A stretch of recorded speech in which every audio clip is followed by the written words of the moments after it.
Sir കേൾക്കാമോ പറയുന്നത്? Hello, കേൾക്കാം. Okay, high. സോ ഞാനിത് ആ റിസർച്ച് പ്രസന്റേഷൻ ചെയ്ത അതേ ടോപ്പിക് തന്നെയാണ് ഞാൻ ഇവിടെ ചെയ്യുന്നത്. GERDക്ക് ബേസിക് ആയിട്ടുള്ള ഡയറ്ററി ഇന്റർവെൻഷൻസ്. എനിക്ക് ആക്ച്വലി അല്പം ഹെൽത്ത് ഇത്തിരി ഡൗൺ ആണ്, ഐ അപ്പോളജൈസ് ഫോർ ദാറ്റ്. എങ്കിലും ഞാൻ PPT ഷെയർ ചെയ്യുന്നു.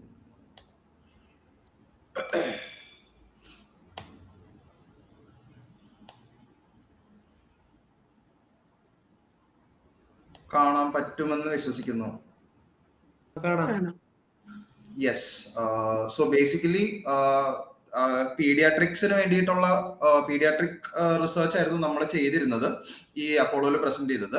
അത് ഞാൻ പക്ഷെ GERD ഒബ്വിയസ്ലി അതൊരു ഏജ് സ്പെസിഫിക് അല്ലാത്തത് കൊണ്ട് തന്നെ അതിന് ഈ പറഞ്ഞ ഇന്റർവെൻഷൻസ് അഡൽട്സിനും ഈക്വലി ആപ്ലിക്കബിൾ ആണെന്ന് നമുക്ക് അറിയാവുന്നതുകൊണ്ട് അതിലേക്ക് ഞാൻ പോവുകയാണ്. PPT ഇപ്പോഴും കാണുന്നുണ്ടോ? കാണുന്നുണ്ട്. ഓക്കെ, ശരി. സോ എന്താണ് GERD എന്നുള്ളതെന്നൊക്കെ എവ്രിവൺ ഇവിടെയുള്ള എല്ലാവർക്കും അത് അറിയുന്നുണ്ടായിരിക്കും. ഇറ്റ് ഇസ് ബേസിക്കലി നമുക്ക് ഡയഗ്നോസ് ചെയ്യാനായിട്ട് അതൊരു പ്രത്യേകിച്ച് ഇതിന് ആർക്കും ഇൻട്രൊഡക്ഷൻ്റെ ഒന്നും ആവശ്യമൊന്നുമില്ല. അതുപോലെ അതായത് ഇപ്പോൾ വളരെ ഇന്നത്തെ ഒരു ജീവിത സാഹചര്യത്തിൽ നമ്മൾ ഉൾപ്പെടെ, നമ്മൾ ഈ മീറ്റിങ്ങിലുള്ള ഡോക്ടേഴ്സ് ഉൾപ്പെടെയുള്ളവരുടെ ഒരു ജീവിത ശൈലി വെച്ചിട്ട് വരാൻ വളരെയധികം സാധ്യതയുള്ള ഒരു ഇഷ്യൂ ആണ് GERD.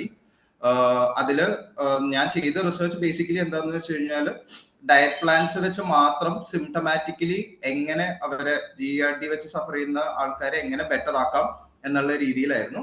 അതില് 50 കുട്ടികളെ 2 ഗ്രൂപ്പായിട്ട് സ്പ്ലിറ്റ് ചെയ്ത് ഒരാൾക്ക് മെഡിസിൻ മാത്രം, ഒരാൾക്ക് ഡയറ്റ് മാത്രം വെച്ചിട്ട് അങ്ങനെയായിരുന്നു നമ്മൾ ചെയ്തിരുന്നത്. പിന്നെ ഇതിന്റെ സിംറ്റംസ് എന്ന് പറയുമ്പോഴത്തേക്കും ഏറ്റവും biggest one would be heart burn, burning sensation in the chest, regurgitation, difficulty swallowing, chest pain, etc. പിന്നെ അതുപോലെ തന്നെ കഫിങ്, ഹോസ്നെസ്, സോർ ത്രോട്ട്. ഇതിൽ കോംപ്ലിക്കേഷൻ ആയിട്ട് ആക്ച്വലി ക്രോണിക് ആയിട്ട് സോർ ത്രോട്ട് വരുന്ന ഒരുപാട് പേഷ്യൻസിനെ എനിക്ക് അറിയാം. അപ്പൊ ഇതില് എനിക്ക് തോന്നണില്ല ഞാനിപ്പോ ഈ പറയാൻ പോകുന്ന കാര്യങ്ങൾ നിങ്ങൾക്ക് പുതുമയുള്ളൊരു കാര്യമാണെന്ന്. കാരണം എന്താണെന്ന് വെച്ചാൽ എൻ്റെ ഒരു വിശ്വാസത്തിൽ, എൻ്റെ ഇത്രയും നാളത്തെ ക്ലിനിക്കൽ എക്സ്പീരിയൻസിൽ ഒരു യൂണിഫോം ആയിട്ടുള്ള ഒരു ഡയറ്റ് പ്ലാൻ നമുക്ക് അങ്ങനെ എല്ലാവർക്കും വേണ്ടി ചെയ്യാൻ പറ്റത്തില്ല.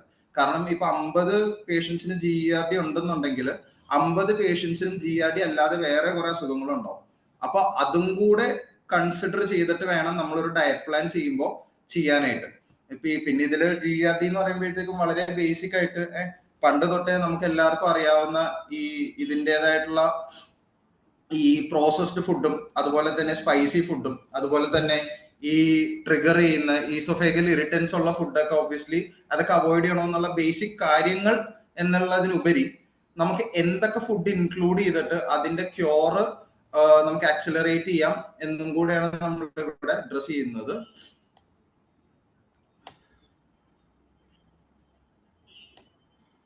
പിന്നെ ഇതിന്റെ ഒരു കോസേറ്റീവ് ഫാക്ടർ എന്ന് പറയുമ്പോഴത്തേക്കും സ്വാഭാവികമായിട്ടും ലോവർ ഈസോഫേഗൽ സ്ഫിൻക്റ്ററിന്റെ വീക്ക്നെസ്സും, പിന്നെ ഹൈറ്റൽ ഹെർണിയ, പിന്നെ ഒബീസിറ്റി, അതുപോലെ തന്നെ food and drinks, fatty food, excessive caffeine consumption, alcoholism, smoking. പിന്നെ ഐ ഫീൽ ലൈക്ക് ഈ lying down soon after eating, അതൊക്കെ വളരെ ഈ ഒരുമാതിരി ഒരു ഏർലി 20s എല്ലാവരുടെയും ലൈഫിൽ അവർ ഇൻകോർപ്പറേറ്റ് ചെയ്തിട്ടുള്ള കുറച്ച് കാര്യങ്ങളാണ് ഈ excessive caffeine, excessive sugar consumption, smoking and immediately after eating lying down ഒക്കെ. അപ്പോ ഇന്നത്തെ ജനറേഷന് വളരെയധികം റെലവെന്റ് ആയിട്ടുള്ള ഒരു സംഭവമാണ് GERD എന്ന് വേണമെങ്കിൽ നമുക്ക് പറയാം. ഇതിൽ തന്നെ ഇതായിരുന്നു നമ്മളുടെ റിസർച്ചിൽ നമ്മൾ ബേസിക്കലി കാണിച്ചിട്ടുള്ളത്. അതിൽ കൺട്രോൾ ഗ്രൂപ്പും എക്സ്പെരിമെന്റൽ ഗ്രൂപ്പും തമ്മിലുള്ള ഇന്റൻസിറ്റി ഡിഫറൻസ് നിങ്ങൾക്ക് ഈ ടേബിൾ നോക്കിയാൽ കാണാൻ പറ്റും. ഇതില് heartburn after meals, sleep disturbed due to this particular issue, പിന്നെ അതുപോലെ തന്നെ സ്വാളോ ചെയ്യാൻ difficulty, bloating, regurgitation, pain while swallowing, regurgitation during eating and intensity of regurgitation. ഈ ഇത്രയും കാറ്റഗറിയിലാണ് നമ്മൾ ഈ ഡയറ്റ് കൊടുത്ത ആൾക്കാരും ഡയറ്റ് ഇല്ലാത്ത ആൾക്കാരും തമ്മിലുള്ള കമ്പാരിസൺ നടത്തിയിട്ടുള്ളത്. അതില് അതിന്റെ ഇന്റൻസിറ്റി വെച്ച് നോക്കുകയാണെന്നുണ്ടെങ്കിൽ മെഡിക്കേഷൻ ഇല്ലാതെ തന്നെ ഇത്ര ഒരു വിത്തിൻ 60 ഡേയ്സിനുള്ളിൽ തന്നെ ഇത്രയും വ്യത്യാസം ഉണ്ടായി എന്നുണ്ടെങ്കിൽ അതൊരു 180 to 270 ഡേയ്സ് ഒക്കെ അതേ ഡയറ്റ് ഫോളോ ചെയ്യുകയാണെന്നുണ്ടെങ്കിൽ നല്ല രീതിയിൽ വ്യത്യാസം വരുത്താവുന്നതേ ഉള്ളൂ. ഇതില് അഡീറൻസ് ടു ദ ഡയറ്റ്, അതായത് നമ്മളിപ്പോ ഡയറ്റ് കൊടുത്തു എന്ന് പറഞ്ഞിട്ട് അവരുടെ ഇത് GERD 2 ദിവസത്തിനുള്ളിൽ ബെറ്റർ ആവണമെന്ന് നിർബന്ധമൊന്നുമില്ല. It completely depends upon how intensely they are following the diet. അവർ എത്ര ഇതോടുകൂടിയാണ് ഡയറ്റ് ഷെയർ ചെയ്യുന്നത് എന്നും കൂടെ അനുസരിച്ചിരിക്കും, ഡയറ്റ് ഫോളോ ചെയ്യുന്നതും കൂടെ അനുസരിച്ചിരിക്കും എത്രത്തോളം ഇതിന്റെ എഫിക്കസി ഉണ്ടെന്ന് അറിയാനായിട്ട്. പിന്നെ ഇതിൽ തന്നെ ഇതിലിപ്പോ ഞാൻ ഈ ചെയ്തേക്കുന്ന diet I would again tell you that, അതായത് ഇതൊരു കംപ്ലീറ്റ്ലി ഇതായിട്ട് നിങ്ങൾ ഇത് തന്നെ ചെയ്യണം എന്ന് ഞാൻ പറയുന്നില്ല. ബട്ട് എങ്കിൽ പോലും ഞാനായിട്ട് ചെയ്തു വെച്ച ഡയറ്റ് ഇതാണ്. ബ്രേക്ക്ഫാസ്റ്റിന് റാഗി, മില്ലറ്റ്, ബാജ്ര അങ്ങനത്തെ ബ്രേക്ക്ഫാസ്റ്റ് ഐറ്റംസ്. അതിൽ തന്നെ റാഗി, മില്ലറ്റ്, ബാജ്ര എന്നീ സാധനങ്ങളുടെ ദോശ, പുട്ട്, അത് വെച്ചിട്ടുള്ള ഈ കോംപ്ലക്സ് കാർബോഹൈഡ്രേറ്റ്, ബേസിക്കലി ബ്രേക്ക്ഫാസ്റ്റിൽ തന്നെ ഹൈ ഗ്ലൈസീമിക് ആയിട്ടുള്ള സിമ്പിൾ കാർബോഹൈഡ്രേറ്റിൽ നിന്ന് ലോ ഗ്ലൈസീമിക് ആയിട്ടുള്ള കോംപ്ലക്സ് കാർബോഹൈഡ്രേറ്റും ഹൈ ഫൈബർ ആയിട്ടുള്ള ഒരു ഡയറ്റാണ് നമ്മൾ ഇതിലൂടെ ഉദ്ദേശിക്കുന്നത്. അതോടൊപ്പം തന്നെ ഇതിൽ കീനിയ എന്ന് പറയുന്ന ഒരു സാധനം ഞാൻ ആഡ് ചെയ്തിട്ടുണ്ട്. അത് കീനിയ ഞാൻ പറയാൻ കാരണം എന്താണെന്ന് വെച്ചാൽ നല്ലൊരു ശതമാനം വെജിറ്റേറിയൻ പേഷ്യൻസ് വരുന്നതുകൊണ്ട് ഈ quinoa is something that has all the 9 essential amino acids. അപ്പോ പ്രോട്ടീൻ ഡെഫിഷ്യൻസിയും ഇതൊക്കെ വെജിറ്റേറിയൻസിൽ കൂടി വരുന്ന ഈ കാലത്തിൽ കീനിയ എന്ന് പറയുന്ന അതൊരു സ്യൂഡോ സീരിയൽ ആണ്. ബേസിക്കലി അതൊരു സീഡാണ്. അതൊരു സീഡ് ആണെങ്കിൽ പോലും അതൊരു ബ്രേക്ക്ഫാസ്റ്റ് സീരിയൽ ആയിട്ടാണ് അത് കൺസ്യൂം ചെയ്യുന്നത്. അപ്പോ കീനിയ ഓർ റാഗി, മില്ലറ്റ്, ബാജ്ര ഇതിന്റെയൊക്കെ തന്നെ കോംപ്ലക്സ് കാർബോഹൈഡ്രേറ്റ്സ് വെച്ചാണ് നമ്മൾ ഡേ സ്റ്റാർട്ട് ചെയ്യുന്നത്. പിന്നെ അതോടൊപ്പം തന്നെ ചന്ന അല്ലെങ്കിൽ മൂങ് ദാൽ, അതായത് നമ്മളുടെ സാധാരണ കടല അല്ലെങ്കിൽ ഈ പറഞ്ഞ സാധനം പ്രീ സോക്ക് ചെയ്ത് വെച്ച് കഴിക്കാൻ പറയുന്നു. പിന്നെ ഈ ഫ്രൂട്ട് കപ്പ്, ഈ ഫ്രൂട്ട് കപ്പിൽ ഞാൻ നേന്ത്രപ്പഴം എന്ന് എടുത്ത് പറയാൻ കാരണം എന്താണെന്ന് വെച്ച് കഴിഞ്ഞാൽ അതിൽ പൂഫ ഭയങ്കര കൂടുതലാണ്. പോളി അൺസാച്ചുറേറ്റഡ് ഫാറ്റി ആസിഡ്സും അതുപോലെ തന്നെ pineapple, cucumber, watermelon, jackfruit, ഇതൊക്കെ when you bring an alkaline balance to the diet, it can ഒരു ആൽക്കലീൻ ബാലൻസ് വരുമ്പോൾ തന്നെ നമ്മളുടെ ആ ഒരു ഡേ ടു ഡേ ഇതിലുള്ള ആസിഡിസിറ്റി നല്ല രീതിയിൽ കുറയും. ഇത് ഇപ്പൊ പറഞ്ഞു കഴിഞ്ഞാൽ ഒരുമാതിരിപ്പെട്ട അലോപ്പതി ഡോക്ടേഴ്സ് ഒക്കെ വളരെയധികം പ്രശ്നം ഉണ്ടാക്കുന്ന ഒരു ഇഷ്യൂ ആണ്. ഈ ആൽക്കലീൻ ഡയറ്റ് ഒന്നും റെലവെന്റ് അല്ല എന്നാണ് അവര് വീണ്ടും വീണ്ടും പറയാറുള്ളത്. But in my opinion it is highly relevant. Excuse me. അതുപോലെ തന്നെ ഈ 3 സ്പൂൺസ് ചിയ സീഡ്സ്, ഇത് ഞാൻ സ്പെസിഫിക്കലി ഞാൻ പറയാൻ കാരണം എന്താണെന്ന് വെച്ചാൽ വി ലിവ് ഇൻ കേരള. കേരളത്തിന്റെ ഏറ്റവും വലിയ പ്രശ്നം ഹൈ മീറ്റ് കൺസംഷൻ ഉണ്ട്. അതൊരു പ്രശ്നമായിട്ട് ഞാൻ പറയാൻ കാരണം എന്താണെന്ന് വെച്ച് കഴിഞ്ഞാൽ ഇന്ത്യയുടെ ഡയബറ്റിസ് ക്യാപിറ്റൽ ആവാൻ കേരളം കാരണമായതും ഇന്ത്യയിൽ ഇത്രയും അധികം പ്രശ്നങ്ങൾ കാരണമായത് എന്താണെന്ന് വെച്ചാൽ നമ്മൾ നോൺ വെജിറ്റേറിയൻ ഫുഡ് കഴിക്കുന്നത് കൊണ്ടല്ല, നമ്മൾ വെജിറ്റേറിയൻ ഫുഡ് ആവശ്യത്തിന് കഴിക്കുന്നില്ല. നമ്മൾ എത്രയൊക്കെ നോൺ വെജ് കഴിച്ചാലും നമ്മളുടെ ബോഡിയിൽ അന്നത്തെ ദിവസം ആവശ്യമുള്ള ഫൈബർ നമുക്ക് കിട്ടത്തില്ല. അതുകൊണ്ടാണ് ഈ നോർത്തിലോട്ടൊക്കെ ഉള്ളവർ അത്യാവശ്യം നമ്മളെക്കാളും കൂടുതൽ സ്വീറ്റ്സ് കഴിച്ചാൽ പോലും they are not becoming diabetic because they have high fibre which they get from their vegetarian diet. We here especially in Kerala we have a very ഇപ്പൊ ഞാൻ ഉൾപ്പെടെ നമ്മളെല്ലാവരും ഉൾപ്പെടെ നമ്മൾ ഈ ഹൈലി നോൺ വെജിറ്റേറിയൻ ഡയറ്റ് കഴിക്കുമ്പോൾ അതിന്റെ ഫൈബർ ഡെഫിഷ്യൻസി വരുന്നുണ്ട്. അപ്പൊ ഫൈബർ കുറയുമ്പോൾ, ഡയറ്ററി ഫൈബർ കുറയുമ്പോൾ അത് GERD സിംറ്റംസ് ഒബ്വിയസ്ലി ഭയങ്കരമായിട്ട് അത് എക്സാജറേറ്റഡ് ആവുന്നുണ്ട്. അപ്പൊ അതുപോലെ തന്നെ അത് പ്രിവെന്റ് ചെയ്യാനായിട്ട് ഏറ്റവും നല്ലത് ചിയ സീഡ്സ് ആണ്. ചിയ സീഡ്സ് എന്ന് പറയുമ്പോൾ 3 സ്പൂൺ ചിയ സീഡ്സ് 1 ലിറ്റർ വെള്ളത്തിൽ തലേ ദിവസം രാത്രി സോക്ക് ചെയ്ത് വെക്കാൻ പറഞ്ഞിട്ട് പിറ്റേ ദിവസം ആവുമ്പോൾ കുഞ്ഞു കുഞ്ഞു സിപ്പ് എടുത്ത് ത്രൂ ഔട്ട് ദ ഡേ കുടിക്കാൻ പറഞ്ഞു കഴിഞ്ഞാൽ ഈ കേരളം, വെസ്റ്റ് ബംഗാൾ, ഈ പറഞ്ഞ ഇതുപോലത്തെ ഹൈ മീറ്റ് കൺസ്യൂമിങ് സ്റ്റേറ്റുകളിൽ ഈ പറഞ്ഞ പേഷ്യൻസിന് വളരെയധികം വ്യത്യാസം ഉണ്ടാകും. പിന്നെ അതുപോലെ തന്നെയുള്ളൊരു സംഭവമാണ് ഈ കഫീൻ അലോങ് വിത്ത് ഫുഡ്. നമുക്ക് എനിക്ക് തോന്നുന്നു എല്ലാവർക്കും അറിയുന്നുണ്ടാവുന്ന കാര്യമായിരിക്കും. നമ്മളുടെ ഫുഡിലുള്ള ന്യൂട്രിയൻസും അയണും അതിന്റെയൊക്കെ ബയോ അവൈലബിലിറ്റി കുറയ്ക്കുന്ന ഒരു സാധനമാണ് കഫീൻ കൺസംഷൻ. നമ്മൾ ഇപ്പോൾ ബ്രേക്ക്ഫാസ്റ്റിന്റെ കൂടെ ചായയൊക്കെ കുടിക്കുമ്പോഴത്തേക്കും അത് അയൺ അബ്സോർപ്ഷൻ കുറയ്ക്കുന്നു. അതുപോലെ തന്നെ ഇറ്റ്സ് വെരി ഇമ്പോർട്ടൻറ്റ് ടു, അതായത് കഫീനും ഭക്ഷണവും തമ്മിൽ ഒരു 1/2-3 മണിക്കൂറിന്റെ വ്യത്യാസം വേണം എന്നുള്ളത് വളരെ ഇമ്പോർട്ടന്റ് ആയിട്ടുള്ള ഒരു കാര്യമാണ്. അതിനേക്കാളും നല്ലത് അതിനോടൊപ്പം കോക്കനട്ട് വാട്ടറോ ടെൻഡർ കോക്കനട്ട് വാട്ടറോ അങ്ങനെ എന്തെങ്കിലുമൊക്കെ കൺസ്യൂം ചെയ്യുന്നതാണ്. ഇതാണ് ഞാൻ ബ്രേക്ക്ഫാസ്റ്റിന് ഒരു ക്ലീഷേ GERD പേഷ്യന്റിന് നമ്മൾ കൂടുതലും പറയാറുള്ള ഒരു സംഭവം. പിന്നെ ഞാൻ വീണ്ടും വീണ്ടും ആവർത്തിക്കുന്നു, there is no one single diet. അതിപ്പോ GERD എന്നല്ല, ഞാൻ ഡയബറ്റീസിനാണെങ്കിൽ പോലും ഞാൻ അങ്ങനെ ഒരു ഡയറ്റ് വെച്ച് 10 പേർക്ക് കൊടുക്കുന്ന പരിപാടി ഞാൻ ചെയ്യാറില്ല, ഞാൻ റെക്കമെൻഡും ചെയ്യാറില്ല. Because I would like the doctor to sit with the patient and like talk to him for like may be 20 to 20 ഒരു 20-25 മിനിറ്റ് സംസാരിച്ച് അവരുടെ നിലവിലുള്ള ഡയറ്റ് നോക്കി അതിലുള്ള പ്രശ്നങ്ങൾ പരിഹരിച്ചിട്ട് മാത്രം ഡയറ്റ് ചെയ്താലേ എഫക്റ്റീവ് ആവുള്ളൂ എന്ന് വിശ്വസിക്കുന്ന ഒരാളാണ് ഞാൻ. അതുപോലെ തന്നെ ലഞ്ച്. സോ ലഞ്ചിലേക്ക് കടക്കുമ്പോൾ അഗെയിൻ ബ്രൗൺ റൈസ് അല്ലെങ്കിൽ മില്ലറ്റ് റൈസ് ലെഗ്യൂംസിന്റെ കൂടെ ഇതിൽ തന്നെ ഈ drum stick, bitter God, snake God, oysters etcetera. ഇതില് ഞാൻ ചൂസ് ചെയ്തേക്കുന്ന ഈ സാധനങ്ങളൊക്കെ സിങ്ക് റിച്ച് ആയിട്ടുള്ള ഒരു സാധനമാണ്. സോ നമ്മൾ എന്ത് ഗ്യാസ്ട്രിക് ഇഷ്യൂ ആയിട്ട് ഒരു ഗ്യാസ്ട്രോഎൻട്രോളജിസ്റ്റിന്റെ അടുത്ത്, ഒരു അലോപ്പത്തിന്റെ അടുത്ത് പോയി കഴിഞ്ഞാൽ what they will give you is, അവര് റെഗുലർ മെഡിസിന്റെ കൂടെ അവർ കൊടുക്കാറുള്ള ഒരു സാധനമുണ്ട്, സിങ്ക് സപ്ലിമെന്റ്സ്. കാരണം zinc will actually repair the mucosal lining in the stomach. വയറിലുള്ള ആ ലൈനിങ് നല്ല രീതിയിൽ വ്യത്യാസം വരുത്തും സിങ്ക്. അപ്പൊ നമ്മൾ സിങ്ക് റിച്ച് ആയിട്ടുള്ള ഫുഡ് ഇൻകോർപ്പറേറ്റ് ചെയ്യുമ്പോഴത്തേക്കും GERDയിൽ നല്ല വ്യത്യാസം വരാറുണ്ട്. അതില് ഈ പറഞ്ഞ പോലെ ഓയിസ്റ്റേഴ്സ് ഒക്കെ ആക്ച്വലി വളരെ സിങ്ക് റിച്ച് ആയിട്ടുള്ള ഒരു കാര്യമാണ്. ബിറ്റർ ഗോഡ്, സ്നേക്ക് ഗോഡ്, ഈ ഡ്രം സ്റ്റിക്ക്, ഇതൊക്കെയാണ് പിന്നെ ബാക്കി വെജിറ്റേറിയൻ ഓപ്ഷൻസ് വരുന്നത്. പിന്നെ നമ്മൾ ഇതുപോലത്തെ സാധനങ്ങൾ ചൂസ് ചെയ്യുമ്പോൾ it is also important to ensure bioavailability. അതായത് ഇപ്പൊ നിങ്ങൾക്ക് ഒരാൾക്ക് സേ ഫോർ ഇൻസ്റ്റൻസ് കാൽഷ്യം വേണം എന്നൊരാൾക്ക് പറയുകയാണെന്നുണ്ടെങ്കിൽ നിങ്ങൾക്ക് അയാളുടെ അടുത്ത് സ്പിനച്ച് കഴിക്കാൻ പറയുന്നത് ആക്ച്വലി മണ്ടത്തരമാണ്. ബിക്കോസ് സ്പിനച്ചിൽ കാൽഷ്യം ഉണ്ടെങ്കിൽ പോലും സ്പിനച്ചിന്റെ bioavailability of calcium is very less. ഇപ്പൊ ഈ പറഞ്ഞ പോലെ നിങ്ങൾക്ക് അയൺ ആണെന്നുണ്ടെങ്കിലും ഏത് വൈറ്റമിൻ ആണെങ്കിലും മിനറൽ ആണെന്നുണ്ടെങ്കിലും there is something known as bioavailability which basically pertains to എത്രത്തോളം ആ ഭക്ഷണത്തിലുള്ള സാധനം നമ്മുടെ ശരീരത്തിൽ അബ്സോർബ് ആവും എന്നുള്ളത്. അപ്പൊ ബയോ അവൈലബിലിറ്റിയും കൂടെ നമ്മൾ മൈൻഡിൽ വെച്ചിട്ട് വേണം ഡയറ്റ് ചെയ്യാനായിട്ട്. പിന്നെ ഈ സാലഡ് ഞാൻ വളരെ കോമൺ ആയിട്ട് വെയിറ്റ് ലോസിനാണെങ്കിലും എന്താണെങ്കിലും പറഞ്ഞു കൊടുക്കാറുള്ള കാര്യമാണ്. Basic cucumber, yellow bell pepper ഞാൻ പറയാൻ കാരണം എന്താണെന്ന് വെച്ച് കഴിഞ്ഞാൽ ഒരു ദിവസം നമ്മളുടെ ശരീരത്തിൽ ആവശ്യമുള്ള വൈറ്റമിൻ സിയുടെ റെക്കമെൻഡഡ് ഡയറ്ററി അലവൻസ് അത് കവർ ചെയ്യാൻ ഏറ്റവും യൂസ്ഫുൾ ആയിട്ടുള്ള ഒരു സാധനം യെല്ലോ ബെൽ പെപ്പർ ആണ്. ബിക്കോസ് ക്യാപ്സിക്കം, നമ്മുടെ മഞ്ഞ കളറിലെ ക്യാപ്സിക്കം, അതുപോലെ തന്നെ കുക്കുംബർ, ഓണിയൻ, ക്യാരറ്റ് എക്സെട്ര. അതില് ഈ പറഞ്ഞ പോലെ സെസമെ ആൻഡ് പംകിൻ സീഡ്സ് ഇട്ടിട്ട് ജിഞ്ചർ ടേമറിക് ഡ്രസ്സിങ് ഇടാം.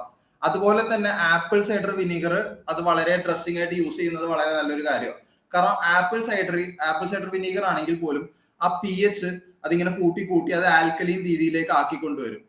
അപ്പൊ ദീസ് ആർ ഓൾ കുഞ്ഞു കുഞ്ഞു പൊടിക്കൈകളാണ്. ആൻഡ് വെൻ ഇതിൽ ഈ പറഞ്ഞ ഇവരെല്ലാം കൂടെ ഒരുമിച്ച് കറക്റ്റ് ആയിട്ട് ചെയ്യുവാണെന്നുണ്ടെങ്കിൽ മാത്രമേ അവർക്ക് ഇതിന്റെ ബെനിഫിറ്റ് കിട്ടത്തുള്ളൂ. So this is pretty much lunch. പിന്നെ ലഞ്ചിന് വേറെ ഒരു കാര്യം നമുക്ക് അവരുടെ അടുത്ത് സജസ്റ്റ് ചെയ്യാൻ പറ്റുന്ന വേറൊരു കാര്യം എന്താണെന്ന് വെച്ച് കഴിഞ്ഞാൽ you can tell them to, ഇപ്പോ നിലവിൽ 2 തവി ചോറും കറിയും കഴിക്കുന്ന ഒരാളാണെന്നുണ്ടെങ്കിൽ അവരുടെ അടുത്ത് അത് ഹാഫ് ആക്കിയിട്ട് ബാക്കി അവരുടെ അടുത്ത്, അതായത് നിലവിലത്തെ പോർഷന്റെ ഹാഫ് പോർഷൻ കൺട്രോൾ പറഞ്ഞിട്ട് ബാക്കി ഇതില് സാലഡ് വെച്ച് ഫില്ല് ചെയ്യാൻ പറയാൻ. അതൊരു നല്ലൊരു എന്താ പറയാ ഇന്റർവെൻഷൻ ആണ്. ഞാൻ മിക്കവരുടെ പറയാറുള്ള ഒരു കാര്യമാണ്. പിന്നെ in addition to that especially ഈ ടെക് ഫീൽഡിലും IT ഫീൽഡിലൊക്കെ ഇവിടെ എറണാകുളത്ത് ഒരുപാട് പേഷ്യൻസ് അങ്ങനെ വരാറുള്ളതുകൊണ്ട് അവർക്ക് എങ്ങനെ പോയാലും ഭക്ഷണം കഴിച്ചു കഴിയുമ്പോൾ സിഗരറ്റ് വലിക്കണം എന്നുള്ള ഒരു മൈൻഡ് സെറ്റ്. അതിപ്പോ അതാണെന്നുണ്ടെങ്കിലും അതിന് വേണമെന്നുണ്ടെങ്കിൽ നമ്മുടെ ഡാഫ്നയോ എന്തെങ്കിലുമൊക്കെ മെഡിസിൻ ഒക്കെ കൊടുത്തിട്ടാണെന്നുണ്ടെങ്കിൽ പോലും അതൊന്നും കുറപ്പിക്കുന്നത് അത് ആക്ച്വലി ഭയങ്കര സിഗ്നിഫിക്കന്റ്. കാരണം 3 നേരം ഭക്ഷണം കഴിച്ചിട്ട് സ്മോക്കിങ്ങും and immediately lying down that will also aggravate the GERD. പിന്നെ ഈ പറഞ്ഞേക്കുന്നത് രാത്രിത്തേക്കുള്ള, അതായത് ഡിന്നർ, അതിലും again I have gone with complex carbohydrate, ragi, millet, roti with chicken, fish, tofu, ഏത് കറിയാണെന്നുണ്ടെങ്കിലും GERD പേഷ്യൻസിന്റെ അടുത്ത് പ്രോട്ടീൻ കഴിക്കാൻ പറയുമ്പോൾ ലീൻ പ്രോട്ടീൻ കഴിക്കാൻ പറയണം. അതായത് അവർക്ക് ഫാറ്റ് പ്രശ്നമാണ്. So if you keep on giving them fatty food their conditions will keep on getting exaggerated. അങ്ങനത്തെ ഒരു സംഭവം കൂടെ ഉണ്ട്. അതിൻ്റെ ഒപ്പം സാലഡ്, ഫ്രൂട്ട് കപ്പ്, പിന്നെ ഇത്തിരി സംഭാരം, ജിഞ്ചർ ഇട്ടിട്ടുള്ള ഒരു സംഭാരം ഈ പറഞ്ഞ പോലെ ഈ സിംറ്റംസ് ഒക്കെ അത്യാവശ്യം നല്ല രീതിയിൽ റെഡ്യൂസ് ചെയ്യാൻ ഹെൽപ്പ് ചെയ്യാറുണ്ട്.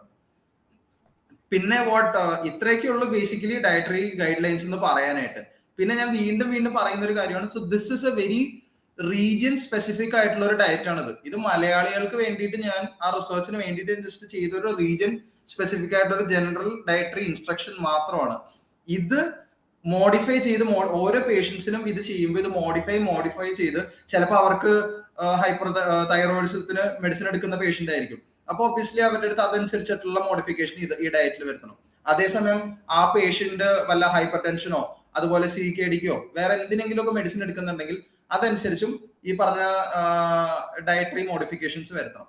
ഇത് I think this would be like the only useful thing from my presentation. കാരണം ബാക്കിയെല്ലാം കൂടുതലും റിസർച്ച് ആയിട്ടുള്ളതാണ്. അപ്പൊ ഇത് നോട്ട് ചെയ്ത് വെച്ചോളൂ, ഞാൻ PPT ഷെയർ ചെയ്ത് തരാം. പിന്നെ ഉള്ളത് was homeopathic therapeutics that I have done.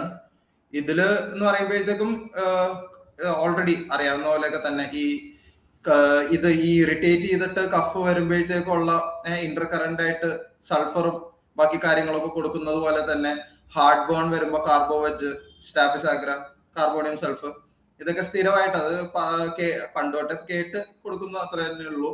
പിന്നെ ഈ വളരെ കോമൺ ആയിട്ട് ഇപ്പൊ കോമൺ ആയി ഇനി ഒരു 10-20 കൊല്ലത്തിനുള്ളിൽ വളരെ കൂടുതൽ കോമൺ ആവാൻ പോകുന്ന ഒരു കാര്യമാണ് ഈ bariatric surgery. So you have patients who are constantly obese. അതായത് ഒരു 20 കൊല്ലം മുന്നേ ഒരു അമേരിക്കയുടെ മാത്രം പ്രശ്നമായിരുന്നു, വൈകാതെ തന്നെ അതൊരു ഇന്ത്യയുടെയും പ്രശ്നമാവും. അപ്പൊ ഈ ബേരിയാട്രിക് സർജറി, പോസ്റ്റ് ഓപ്പറേറ്റീവ് കംപ്ലൈൻസും അങ്ങനെയൊക്കെ ഉള്ളവർക്ക് റഫാനസ് വളരെ നല്ലൊരു ഇൻഡിക്കേറ്റഡ് ആയിട്ടുള്ള ഒരു മെഡിസിൻ ആണ്. പിന്നെ ഈ പറഞ്ഞ പോലെ ഈ ഡൈജഷന്റെ പെർവേർട്ടഡ് സ്റ്റാർച്ച് ഡൈജഷനും ആൽബിനോയിഡ് ഡൈജഷനും ഒക്കെ വെച്ച് വരുമ്പോഴത്തേക്കും ഇന്റൻസ് ആയിട്ട് എക്സ്ക്രൂസിയേറ്റിംഗ് ആയിട്ടുള്ള ഏക്രിഡ് ഇറക്ടേഷൻസ് വരുന്നവർക്ക് ഒബ്വിയസ്ലി റുബീനിയ എല്ലാരും കൊടുക്കുന്ന പോലെ 3Xും കൊടുക്കാം, ടിഞ്ചറും അങ്ങനത്തെ രീതിയിൽ കൊടുക്കാം.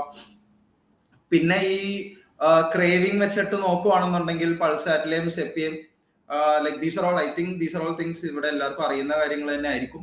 പിന്നെ ആൽക്കഹോളിക്സിൽ സൾഫ്യൂരിക് ആസിഡും നട്ട്സും ഹയർ ആണ് സാധാരണ ഞാൻ കൊടുക്കാറുള്ളത്. പിന്നെ അതുപോലെ തന്നെ ഈ എൻഡോസ്കോപ്പി ഒക്കെ ചെയ്തു വന്ന് എന്തെങ്കിലുമൊക്കെ കൺസ്ട്രിക്ഷനോ കാര്യങ്ങളോ ഒക്കെ പറയുകയാണെന്നുണ്ടെങ്കിൽ അലൂമിന, കാളികാർബ്, ഫോസ്ഫറസ് ഇതൊക്കെയാണ് സാധാരണ ഇവിടെ അങ്ങനെ പോവാറുള്ളത്.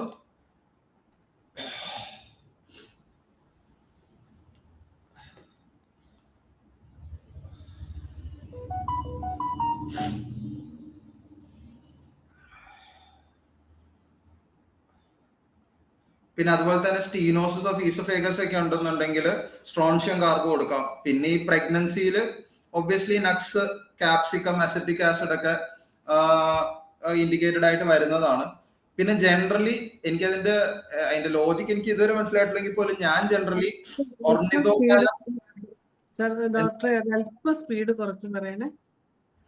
സോറി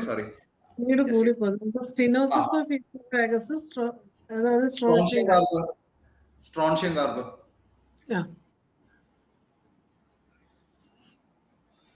പിന്നെ അതുപോലെ തന്നെ പ്രഗ്നൻസിക്ക് നട്ട്സ്, കാപ്സിക്കം, അസറ്റിക് ആസിഡ് ഇതൊക്കെ 30-100 പൊട്ടൻസി ഒക്കെ തന്നെ അത്യാവശ്യം വളരെ ഒരു സിംഗിൾ ഡോസ് ഹയർ കൊടുത്ത് തുടങ്ങുക, എന്നിട്ട് പിന്നെ 30-100 ഒക്കെയാണ് സാധാരണ കൊടുക്കാറുള്ളത്. പിന്നെ അതുപോലെ തന്നെ ജനറലി ഈ പറഞ്ഞ GERDക്ക് ഞാനായിട്ട് കൊടുക്കാറുള്ളത് യുറേനിയം നൈട്രികം,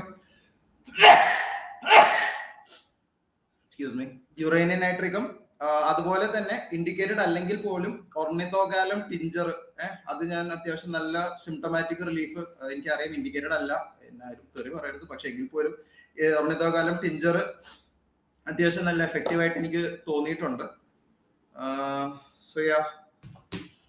പിന്നെ ഇതിൽ തന്നെ ബേസിക്കലി ഇതിന്റെ കൺക്ലൂഷൻ എന്ന് പറയുമ്പോഴത്തേക്കും ഇത്രേ ഉള്ളൂ. അതായത് ഈ ഡയറ്റ് ഫോളോ ചെയ്ത ആൾക്കാർക്ക് അത്യാവശ്യം റിലീഫ് കിട്ടി എന്ന് പറയുന്നത് അവർ ആ ഡയറ്റ് അത്രയും സ്ട്രിക്റ്റ് ആയിട്ട് ഫോളോ ചെയ്തുകൊണ്ടാണ്. അതൊരു 1-2 ദിവസം കൊണ്ടല്ല. ഇതൊരു ഡയറ്റിനേക്കാളും കൂടുതൽ ഇതൊരു കൾട്ടായിട്ടുള്ള രീതിയിൽ ഒരു ഹെൽത്തി ഹാബിറ്റ് ആയിട്ട് അവരുടെ ജീവിതത്തിലേക്ക് ഇൻകോർപ്പറേറ്റ് ചെയ്യുന്നവർക്ക് മാത്രമേ ഈ ഡയറ്റിൽ നിന്ന് എന്തെങ്കിലുമൊക്കെ മെച്ചം കിട്ടുള്ളൂ.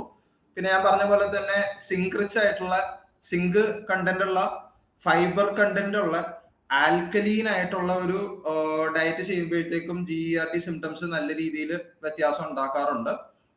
അതിപ്പോ ഇപ്പൊ ഞാൻ ചെയ്തേക്കുന്നത് അല്ലാതെ നിങ്ങൾക്ക് സ്വന്തമായിട്ടും ചെയ്യാവുന്ന ഒരു ഡയറ്റ് ക്രിയേറ്റ് ചെയ്തെടുക്കാവുന്നേ ഉള്ളൂ. ബേസിക്കലി അതിന് അങ്ങനെ വലിയ കാര്യമായിട്ടുള്ള വേറെ കൂടുതൽ ചിന്തിച്ചു കൂട്ടേണ്ട ആവശ്യമൊന്നുമില്ല. ജസ്റ്റ് ഈ പേഷ്യന്റിന് അത് കോൺട്രാഇൻഡിക്കേറ്റഡ് ആയിട്ടുള്ള സാധനങ്ങളൊക്കെ ജസ്റ്റ് കഴിപ്പിക്കാതിരുന്നാൽ മാത്രം മതി. വേറെ അങ്ങനെ പ്രത്യേകിച്ച് ഒന്നുമില്ല. ഇത് സ്വന്തമായിട്ട് എല്ലാവർക്കും ക്രിയേറ്റ് ചെയ്ത് എടുക്കാവുന്നതേ ഉള്ളൂ. Okay,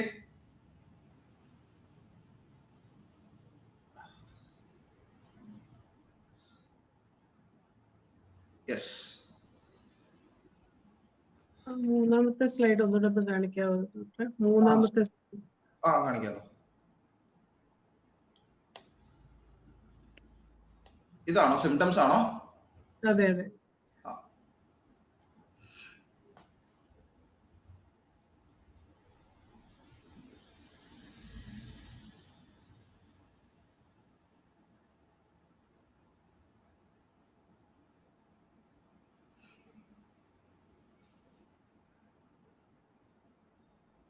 Okay. So that is pretty much my presentation. ഇത് ഞാനൊരു 5-10 minutes അവിടെ ചെയ്ത കാര്യമാണ്. ഞാനപ്പോൾ അത് വെച്ച് തന്നെയാണ് ഇവിടെ പ്രസന്റ് ചെയ്തത്. സോ ഇഫ് യു യെസ് പറഞ്ഞോളൂ മാം. ഇനിയിപ്പം ഡോക്ടറുടെ ക്ലാസ്സിൽ ആർക്കെങ്കിലും എന്തെങ്കിലും ചോദ്യം ചോദിക്കാനോ അഭിപ്രായം പറയാനോ ഉണ്ടെങ്കിൽ ഹാൻഡ് റൈസ് ചെയ്യണം. കൂടുതൽ കൂട്ടിച്ചേർക്കാനുള്ളവർക്കും അത് കൂട്ടിച്ചേർക്കാവുന്നതുമാണ്. Manoj doctor.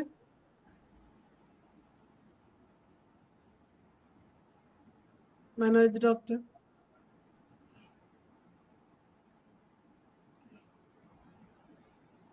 Manoj doctor unmute ചെയ്യാം. ഓക്കെ, നന്ദി. എന്തായാലും അത്ര സുഖമില്ലായിരുന്നിട്ടും ഈ പരിപാടിയിൽ പങ്കെടുക്കാൻ വന്ന ഡോക്ടർക്ക് ആദ്യം നന്ദി പറയുകയാണ്. അതോടൊപ്പം തന്നെ ഡോക്ടർ ദീപിക്കകത്ത് ഒരുപാട് കാര്യങ്ങൾ പറയണം. അപ്പൊ എനിക്ക് സജസ്റ്റ് ചെയ്യുന്ന കാര്യങ്ങളുള്ളത്, ഹോമിയോപ്പതിയുടെ കൺസെപ്റ്റിനകത്ത് ഉണ്ടാവണം. പ്രത്യേകിച്ച് ഡയറ്റിനെ കുറിച്ച് പറയുമ്പോൾ നമ്മൾ കൊടുക്കുന്ന മെഡിസിൻ മാത്രമല്ല രോഗത്തെ കുറിച്ചുള്ള നമ്മുടെ കാഴ്ചപ്പാട് വളരെ വ്യത്യസ്തമാണ്.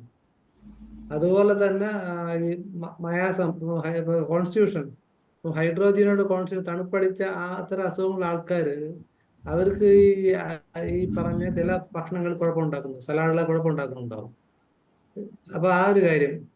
അതുപോലെ തന്നെ നമ്മുടെ ഈ എന്ന് പറയുന്ന ഫാമിലി ഹിസ്റ്ററി, ഇപ്പൊ ഒരു ആസ്മാറ്റിക് ഹിസ്റ്ററി ഉള്ള ഒരാള് ഈ സമയത്ത് തൈര് അല്ലെങ്കിൽ ഈ തണുത്ത ഭക്ഷണം കഴിച്ചു കഴിഞ്ഞാൽ, പ്രത്യേകിച്ച് തണ്ണിമത്തൻ അടുത്ത കാലത്ത് ഒരുപാട് കാണുന്നുണ്ട്. നമ്മുടെ മെറ്റീരിയലുകൾ പ്രത്യേകം പറയുന്നുണ്ട്, ailments from eating water melon, arsenic album Zingiber പറയുന്നുണ്ട്. അപ്പൊ ആ ഒരു കാര്യത്തെ കുറിച്ച് നമ്മൾ കാഴ്ചപ്പാടുണ്ട്. അതുപോലെ തന്നെ ഈ കൊടുക്കുന്ന മെഡിസിൻ കറസ്പോണ്ടിങ് ആയിരിക്കണം, ഇതുമായിട്ട് മാച്ച് ചെയ്യണം. അവിടെയും ഒരു ഇൻഡിവിജ്വലൈസേഷൻ ഉണ്ട്. പിന്നെ വേറൊരു കാര്യം എന്ന് പറയുന്നത്, ഡോക്ടർ ഈ എന്താ പറയാ, ഈ ഡയറ്റിനെ കുറിച്ച് നമ്മുടെ ഒരു കാഴ്ചപ്പാടുണ്ടോ മാത്രമല്ല, പേഷ്യന്റ് ദിനചര്യ റെജീമൻ, അത് പൊതുവെ ഒരു കാര്യം എന്ന് പറഞ്ഞു കഴിഞ്ഞാല് നമ്മൾ ട്രെയിനിലേക്ക് പോകുമ്പോൾ കാണാം ഒരു കറക്റ്റ് സന്ധ്യാസമയത്ത്, ശരിക്കും പറഞ്ഞാൽ അത് കഴിക്കാൻ പാടില്ല എന്ന് ആയുർവേദ ശാസ്ത്രം വിലക്കുന്ന ഒരു കാര്യമാണ്. 4-5 കാര്യങ്ങൾ ചെയ്യാൻ പാടില്ലെന്ന് സന്ധ്യക്ക്. സന്ധ്യാസമയത്ത് ആഹാരം കഴിക്കുകയാണെങ്കിൽ രോഗമാണ് ഫലം എന്നാണ് അഷ്ടാംഗത്തിൽ പറയുന്നത്. അപ്പൊ ഒരു 6:30 മണിയാകുമ്പോൾ കൃത്യമായിട്ട് ആ സമയത്ത് ആഹാരം കഴിക്കുകയും ഉടനെ കൈ കഴുകി നേരം ബർത്തിലോട്ട് കിടക്കുന്നതും കാണാം. ട്രെയിനിൽ പോയാൽ കാണുന്ന കാഴ്ചയാണ്, സ്ഥലം കാണുന്ന കാഴ്ചയാണ്. അപ്പൊ ഈ ഭക്ഷണം കഴിഞ്ഞാൽ പഴയ ആൾക്കാർ പറയും അത്താഴം കഴിഞ്ഞാൽ അരക്കാതെ നടക്കണം. എന്തിനാണെന്ന് പറഞ്ഞാല് വയറും താഴാനാണ്. ഇതിപ്പോ അതല്ല, ആഹാരം കഴിച്ച് വെള്ളം കുടിച്ചിട്ട് ഒറ്റ കിടപ്പാണ്. പിന്നെ ഇടയ്ക്കിടയ്ക്ക് എണ്ണീക്കും, അപ്പോഴൊക്കെ വീണ്ടും വെള്ളം കുടിക്കും. അതുപോലെ വേറൊരു പ്രശ്നം എനിക്ക് തോന്നിയെന്ന് വെച്ചാല്, ഈ രാവിലെ എണീറ്റ് ഉടനെ ചായ കുടിക്കുന്ന ഒരു പരിപാടിയുണ്ട്, വെറും വയറ്റിൽ ചായ കുടിക്കുക എന്ന് പറയും. അപ്പൊ അത് ഒന്ന് ഒഴിവാക്കാൻ പറയാൻ നല്ലതായിരിക്കും. പിന്നെ അതൊരു ഇടയ്ക്കുള്ള തീറ്റി, ഈ അസമയത്തുള്ള അസ്ഥാനത്തുള്ള ആഹാരം കഴിപ്പ്. പിന്നെ ഇപ്പൊ പലരും ഈ രാവിലെ എണീക്കുന്ന ഒരു ചോദ്യം ഇപ്പൊ ചോദിക്കേണ്ടതില്ല, എപ്പോ എണീക്കും ചോദിക്കാൻ. മിക്കവാറും എണീക്കുന്ന 11 മണിക്കായിരിക്കും. ശരിക്കും ബയോളജിക്കൽ സെറ്റിങ്സ് മൊത്തം തെറ്റും.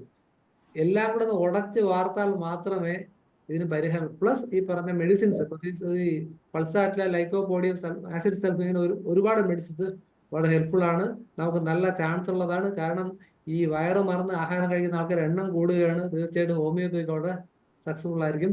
അഭിനന്ദനങ്ങൾ. മാത്രമല്ല ഡോക്ടർ റെഗുലറായിട്ട് പങ്കെടുക്കുകയും ചെയ്യണം അതിനകത്ത്. Okay, thank you. നന്ദി മനോജ് ഡോക്ടറെ. ഇനി ആർക്കെങ്കിലും Hariharan sir Hariharan sir sir unmute ചെയ്തോളൂ. ഹരിഹരൻ സാറ്. ഹരിഹരൻ. ഡോക്ടറുടെ ക്ലാസ് നന്നായിരുന്നു. പക്ഷേ ഇത് വളരെ ലിമിറ്റ് ചെയ്ത് പോയി എന്നാണ് എൻ്റെ അഭിപ്രായം.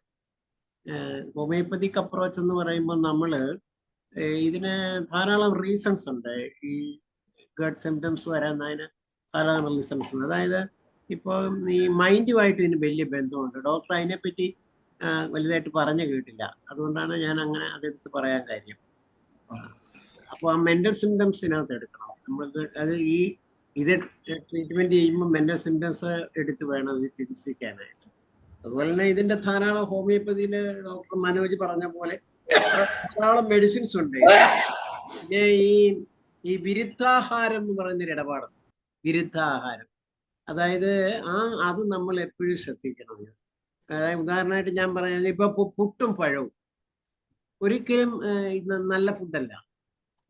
കാര്യം വെച്ചാൽ രണ്ടിന്റെ ഡൈജഷൻ രണ്ടാണ്. അതിന്റെ രണ്ടിന്റെ ഡൈജഷൻ എന്ന് പറയുന്നത്.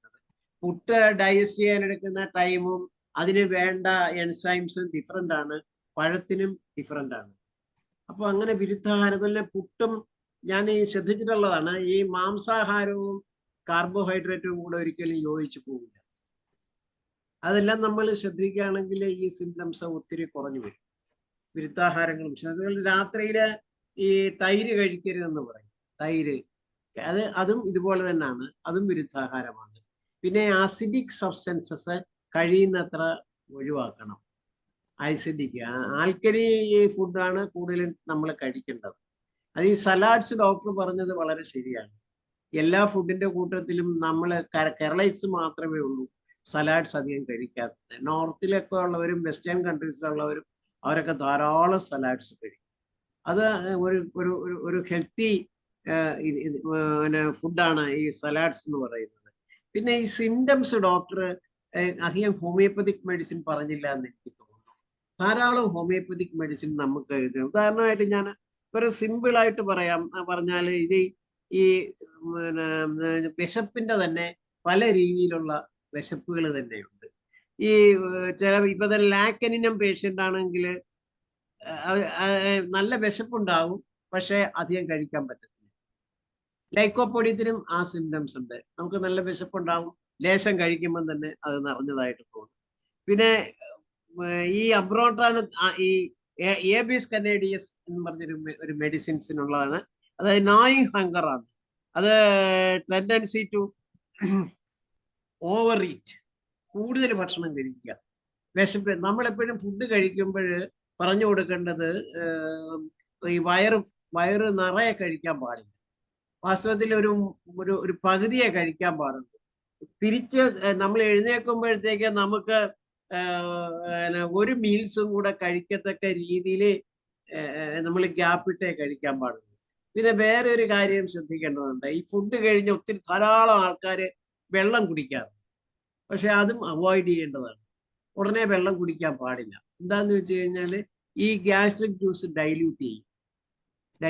അതുകൊണ്ട് അത് അവോയ്ഡ് ചെയ്യണം. പിന്നെ ഇനി വേറെ ഒത്തിരി നമുക്ക് ഒത്തിരി മെഡിസിൻസ് ഉണ്ട്. ഇപ്പൊ തന്നെ അർജന്റമെറ്റിന്റെ ഒരു പ്രധാന സിംറ്റമാണ് hungry after eating full meal. വയറ് നിറയെ കഴിച്ചു കഴിഞ്ഞാലും ഉടൻ തന്നെ വിശപ്പ് നമുക്ക് തോന്നും. അത് അസിഡിറ്റി കൂടുതലുള്ളത് കൊണ്ടാണ് അങ്ങനെ തോന്നുന്നത്. ഇങ്ങനെ ധാരാളം മെഡിസിൻസ് തന്നെ ഉണ്ട് നമുക്ക്. അതെല്ലാം കൂടെ നോക്കുമ്പോൾ നമുക്ക് ഈ രോഗം എന്ന് പറയുന്ന ഒരു ഹോമിയോപ്പതി ഡോക്ടറെ സംബന്ധിച്ച് ഒരു വലിയ പ്രശ്നമല്ല എന്നാണ് എനിക്ക് തോന്നുന്നത്. Okay doctor, thank you very much. ഇത് എന്തായാലും ഹോമിയോപ്പതി ഡോക്ടർമാർക്ക് പറ്റിയ ഒരു ഫീൽഡാണ്. ശരി എന്നാ. നന്ദി Hariharan sir. Salim Kumar doctor admit ചെയ്ത് സംസാരിക്കാം. ഹലോ അമൽ. ഹലോ കേൾക്കാം സാർ, കേൾക്കാം. അമൽ, ക്ലാസ് അടിപൊളിയായിരുന്നു. ഏതായാലും കൊണ്ടുവരാൻ പറ്റിയതിൽ സന്തോഷം. എനിക്കൊരു ഡൗട്ടുള്ളത്, പേര് സോർ ത്രോട്ടിന്റെ കാര്യം പറഞ്ഞല്ലോ. ഈ സോർ ത്രോട്ട് ഈ റീഗർജിറ്റേഷൻ കൊണ്ടല്ലാതെ സോർ ത്രോട്ട് വരുമോ? ഹലോ, റീഗർജിറ്റേഷന്റെ എഫക്ട് കൊണ്ടല്ലാതെ സോർ ത്രോട്ട് ഇതിന് വരുമോ ഇല്ലയോ എന്നാണ് എന്റെ ചോദ്യം. റീഗർഗിറ്റേഷൻ കൊണ്ടല്ലാതെ സോർ ത്രോട്ട് വരുമോന്നോ? വരാല്ല. അങ്ങനെയാണെങ്കിൽ അത് ഏത് രീതിയിലാ വരുന്നത്? സർ നോർമൽ ആയിട്ട് സോർ ത്രോട്ട് എങ്ങനെയാ വരുന്നത്? എനിക്ക് ക്വസ്റ്റൻ അങ്ങോട്ട് ക്ലിയർ ആയില്ല സർ. അതല്ല, നമ്മളിപ്പോ ജേർഡുള്ള ഒരാൾക്ക് സോർ ത്രോട്ടും പറഞ്ഞിട്ടുണ്ടല്ലോ ഇതായിട്ട്. സോർ ത്രോട്ട് ഞാൻ ഉദ്ദേശിച്ചത് ഡീഹൈഡ്രേഷൻ കൊണ്ട് ആസിഡിന്റെ ഇത് തൊണ്ടയിലൊക്കെ വന്നിട്ട് സോർ ത്രോട്ട് വരുന്നതാണെന്നാണ് ഞാൻ വിചാരിച്ചത്. അതെ അതെ. അല്ലാതെയും വരുമോ എന്ന് ചോദിച്ചത്. ഇപ്പൊ അല്ലാതെയും വരത്തൊന്നുമില്ല. ഇത് ആ ഒരു രീതിയിൽ റീകറക്ടേഷൻ വന്നിട്ട് തന്നെയാണ് വരുന്നത്. അതെ, അല്ലാത്തൊരു പോസിബിലിറ്റി ഉണ്ടോ? ഇല്ല ഇല്ല ഇല്ല ഇല്ല. അതിനും ഈ പറഞ്ഞ പോലെ മെർക്കൈഡൈറ്റസ് റൂബറും സൈലീഷ്യം ഒക്കെ അത്യാവശ്യം കൊടുത്തിട്ട് റിസൾട്ട് കിട്ടാറുണ്ട്. മെർക്കൈഡൈറ്റസ് റൂബർ 30-200 ഒക്കെ കൊടുത്തു കഴിഞ്ഞാൽ അത്യാവശ്യം റിസൾട്ട് കിട്ടാറുണ്ട്.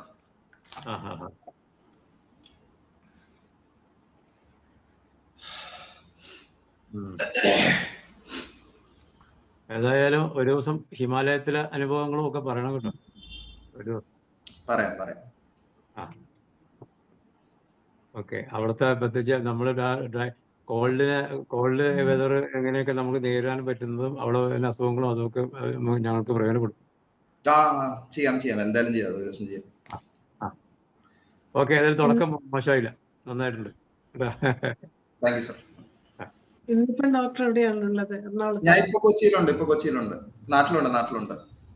അപ്പം ഡോക്ടർ അവിടെ അത് ഡിസംബർ ജാൻ മാത്രമുള്ള ഒരു 2 മാസത്തെ ഒരു വർക്ക് മാത്രമേ ഉള്ളൂ.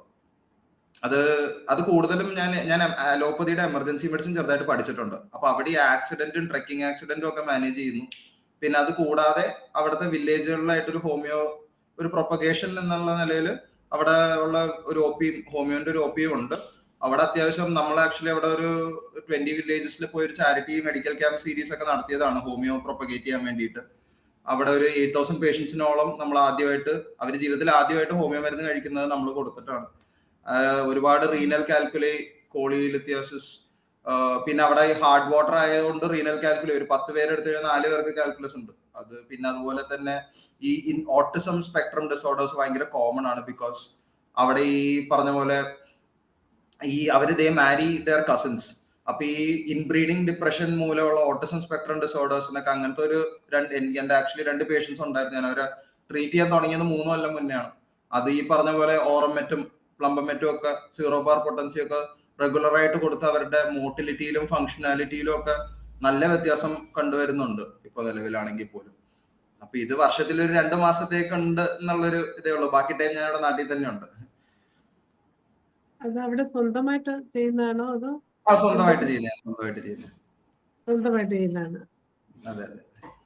അപ്പൊ അവിടെ മെഡിസിൻ ഒക്കെ കിട്ടാനുള്ള സാധ്യതയൊക്കെ ഇല്ല, ഞാനത് ഡൽഹിയിൽ നിന്ന് സോഴ്സ് ചെയ്യും. ഞാനൊരു 1 കൊല്ലം ഡൽഹിയിൽ ജോലി ചെയ്തിട്ടുണ്ട്. അപ്പൊ അവിടെ 1-2 വെൻഡേഴ്സിനെ അറിയാം. അത് വെച്ചിട്ട് ഡൽഹിയിൽ നിന്ന് സോഴ്സ് ചെയ്ത് അങ്ങ് പോവുക. പിന്നെ പോളിക്രസ്റ്റും ബാക്കി കാര്യങ്ങളൊക്കെ ഞാൻ സാധാരണ കൊണ്ടുപോകാറുള്ളൂ. പിന്നെ എന്തെങ്കിലും ഇങ്ങനത്തെ ഇതുപോലത്തെ കണ്ടീഷൻസ് വരികയാണെന്നുണ്ടെങ്കിൽ ഞാൻ അപ്പോ കൊറിയർ ചെയ്യിക്കാറാണ് പതിവ്. അവിടെ കുഴപ്പമൊന്നുമില്ല. അവിടെ 2 ദിവസത്തിനുള്ളിൽ കിട്ടും. അപ്പൊ ഈ 2 മാസം കഴിഞ്ഞ് ബാക്കി ഫോളോ അപ്പ് നടക്കുന്നുണ്ട്. ഫോളോ അപ്പ് അവിടെ ഭയങ്കര കുറവാണ്. കാരണം ഇത് ആക്ച്വലി ഇന്റീരിയർ ഹിമാലയാസ് ആണ്. ഇത് ഉത്തരാഖണ്ഡിൽ തന്നെ ഹിമാചൽ പോലെ ഹിമാചലും കാശ്മീർ എന്നൊക്കെ പോലെ അത്ര കൊമേഴ്ഷ്യലൈസ്ഡ് ആയിട്ടുള്ള ഒരു സ്ഥലമൊന്നുമല്ല. ഇവിടെ എത്തിപ്പെടാനായിട്ട് ഇത്തിരി ലാൻഡ് സ്ലൈഡും ഈ കുറെ പ്രശ്നങ്ങളൊക്കെ ഉള്ള ഒരു സ്ഥലമാണ്. അപ്പൊ അവിടെ ഒരു പോസ്റ്റ് ഓഫീസോ ഒന്നുമില്ല. ഞാൻ എന്നെ കൊണ്ട് പറ്റുന്ന പോലെ ഇവിടെ നിന്ന് നമ്മളുടെ ക്ലിനിക്കിൽ നിന്ന് മരുന്ന് അയക്കാറുണ്ട്. അല്ലെങ്കിൽ പ്രിസ്ക്രിപ്ഷൻ കൊടുത്തവരോട് ഡെറാഡൂണിൽ നിന്നൊക്കെ വാങ്ങലോ ഇതൊക്കെ ഉണ്ട്. ഒരു 60% കേസുകളും റീനൽ കാൽക്കുലി, ഫാറ്റി ലിവർ, ഈ കോളിലിത്തിയാസിസ്, ഈ 3 കാര്യങ്ങളാണ്. പിന്നെ ഈ പറഞ്ഞ പോലെ ഈ ഓട്ടിസം സ്പെക്ട്രം ഡിസോർഡേഴ്സ് ഒക്കെ കിട്ടിയാൽ കിട്ടി. പിന്നെ അത് കൂടാതെ അവർക്ക് തണുപ്പായിട്ട് അവർക്ക് പ്രശ്നമൊന്നുമില്ല. കാരണം അവർ കുഞ്ഞിലെ തൊട്ട് അത് യൂസ്ഡ് ആയതുകൊണ്ട് അവർക്ക് തണുപ്പിന്റെ പ്രശ്നങ്ങളോ ഇതൊന്നുമില്ല. പിന്നെ നമ്മളെ പോലത്തെ സാധാരണ ഇവിടെയുള്ള ആൾക്കാർ അവിടെ പോകുമ്പോൾ ഉണ്ടാവുന്ന മൗണ്ടൻ സിക്നസ്, ഞാനത് ആക്ച്വലി അതിന്റെ ഒരു പേപ്പർ പ്രസന്റ് ചെയ്തിട്ടുണ്ടായിരുന്നു. കോക്ക വെച്ചിട്ടുള്ള പ്രൊഫൈലാറ്റിക് പോലെ അവര് ഡയമോക്സ് ആണ് അവർ കൊടുക്കാറുള്ളത്. ഡയമോക്സ് ആണ് അവർ അലോപ്പതിക്കാർ കൊടുക്കാറുള്ളത്. പക്ഷെ നമ്മളുടെ കോക്ക 30, പിന്നെ അതുപോലെ തന്നെ കോൾഡ് ഇൻടോളറൻസ് ഉണ്ടെന്നുണ്ടെങ്കിൽ അരേനിയ ഡയഡിമ, ഇതൊക്കെ അത്യാവശ്യം റെസ്പിറേറ്ററി ഡിസ്ട്രസ് ഒക്കെ പ്രിവെന്റ് ചെയ്യാനായിട്ട് ഇത് രണ്ടും ഒക്കെ കൊടുത്തു കഴിഞ്ഞാൽ കാര്യങ്ങൾ അത്യാവശ്യം നടക്കും. ഇത്രയൊക്കെ തന്നെ ഉള്ളൂ. പിന്നെ അവിടെ ഈ പറഞ്ഞ പോലെ ഇപ്പൊ ഒരു സ്റ്റോറേജ് സ്പേസ് റെന്റിന് എടുത്തിട്ടുണ്ട്. ബാക്കി സമയം അവിടെ സാധനങ്ങളൊക്കെ അവിടെ വെച്ചിട്ട് അടുത്ത ഡിസംബറിൽ പോകുന്നവരെ അവിടെ ഉണ്ടാവും. അത്ര തന്നെ ഉള്ളൂ. പക്ഷെ എടുത്തു കൊടുക്കാൻ ആരും ഇല്ലല്ലോ അല്ലേ? ഇല്ല, അതൊന്നും ഇല്ല. ഞാൻ തന്നെ എടുത്തോളൂ. ആരും ഇല്ല. അപ്പൊ അവർക്ക് ട്രീറ്റ്മെന്റ് കണ്ടിന്യൂ ചെയ്യാൻ ഒരു സാധ്യത അവിടെ ആരും ഇല്ല. അത് കാരണം വളരെ കുറച്ച് ഡോക്ടർ കേസുകൾ മാത്രം അങ്ങനെ ഫോളോ അപ്പ് വരുള്ളൂ. ആ 2 മാസത്തിൽ എന്ത് നടക്കുന്നു അത് അവിടെ നടക്കും, അത്ര തന്നെ ഉള്ളൂ. അത് കഴിഞ്ഞിട്ട് പിന്നെ വരലൊക്കെ വളരെ കുറവാണ്. ഇനി ഡോക്ടറോട് എന്തെങ്കിലും ചോദിക്കാനോ കൂടുതൽ ആഡ് ചെയ്യാനോ ഉണ്ടെങ്കിൽ ഹാൻഡ് റൈസ് ചെയ്യണേ. അതുപോലെ ഇതിന്റെ ഇടയ്ക്ക് ഒരു കാര്യം ഒന്ന് പറഞ്ഞേക്കട്ടെ. നമ്മുടെ മെഡിക്കൽ കൗൺസിലിന്റെ ഓൺലൈൻ രജിസ്ട്രേഷന്റെ ലാസ്റ്റ് ഡേറ്റ് നാളെയാണെന്നുള്ളത് എല്ലാവർക്കും അറിയാമായിരിക്കും എന്ന് വിചാരിക്കുന്നു. എല്ലാവരും ചെയ്ത് കാണുമായിരിക്കും. ആരെങ്കിലും ചെയ്തിട്ടില്ലെങ്കിൽ നാളെ തന്നെ അത് ചെയ്യണമെന്ന് ഒന്നുകൂടെ ഓർമ്മിപ്പിക്കുകയാണ്. ആർക്കെങ്കിലും എന്തെങ്കിലും ഡോക്ടറോട് ചോദിക്കാനുണ്ടെങ്കിലോ ഇതിനോട് ചേർക്കാനുണ്ടെങ്കിലോ ഹാൻഡ് റൈസ് ചെയ്യണം. ഹരിഹരൻ സാർ കുറച്ചും കൂടെ മെഡിസിൻ പറയാമായിരിക്കുമല്ലോ. ഹരിഹരൻ സാർ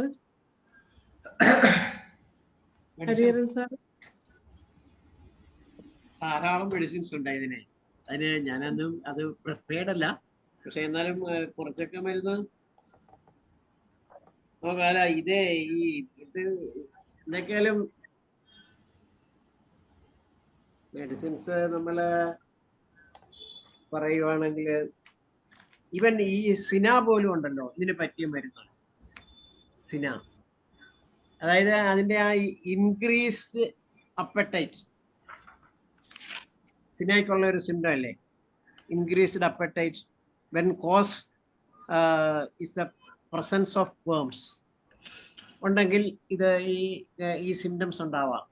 അപ്പൊ നമുക്ക് സിന കൊടുക്കാം. അതുപോലെ തന്നെ ഞാൻ മുമ്പേ പറഞ്ഞ പോലെ ഈ ഫ്ലൂറിക് ആസിഡ് ഇതിനൊരു പറ്റിയ മരുന്നാണ്. അതെന്ന് വെച്ചാൽ increased apatite and is continuously hungry, അത് ഈ ഫ്ലൂറിക് ആസിഡിന്റെ ഒരു സിംറ്റമാണ്. പിന്നെ ഈ ക്രേവ്സ് ഫോർ കോൾഡ് വാട്ടർ, അതും ഫ്ലൂറിക് ആസിഡിന്റെ ഒരു സിംറ്റമാണ്. പിന്നെ ഓൾഗോൺ സെൻസേഷൻ ഓഫ് ദി സ്റ്റൊമക്ക്, അതും ഫ്ലൂറിക് ആസിഡിന്റെ ഒരു സിംറ്റമാണ്. ഇങ്ങനെ ഇത് ഞാൻ മുമ്പേ പറഞ്ഞുള്ള ഈ ഗ്രാറ്റിയോള ഇതിന് പറ്റിയൊരു മരുന്നാണ്. അതായത് ഗ്രാറ്റിയോള എന്ന് പറഞ്ഞാൽ hunger after A meal with feeling of emptiness.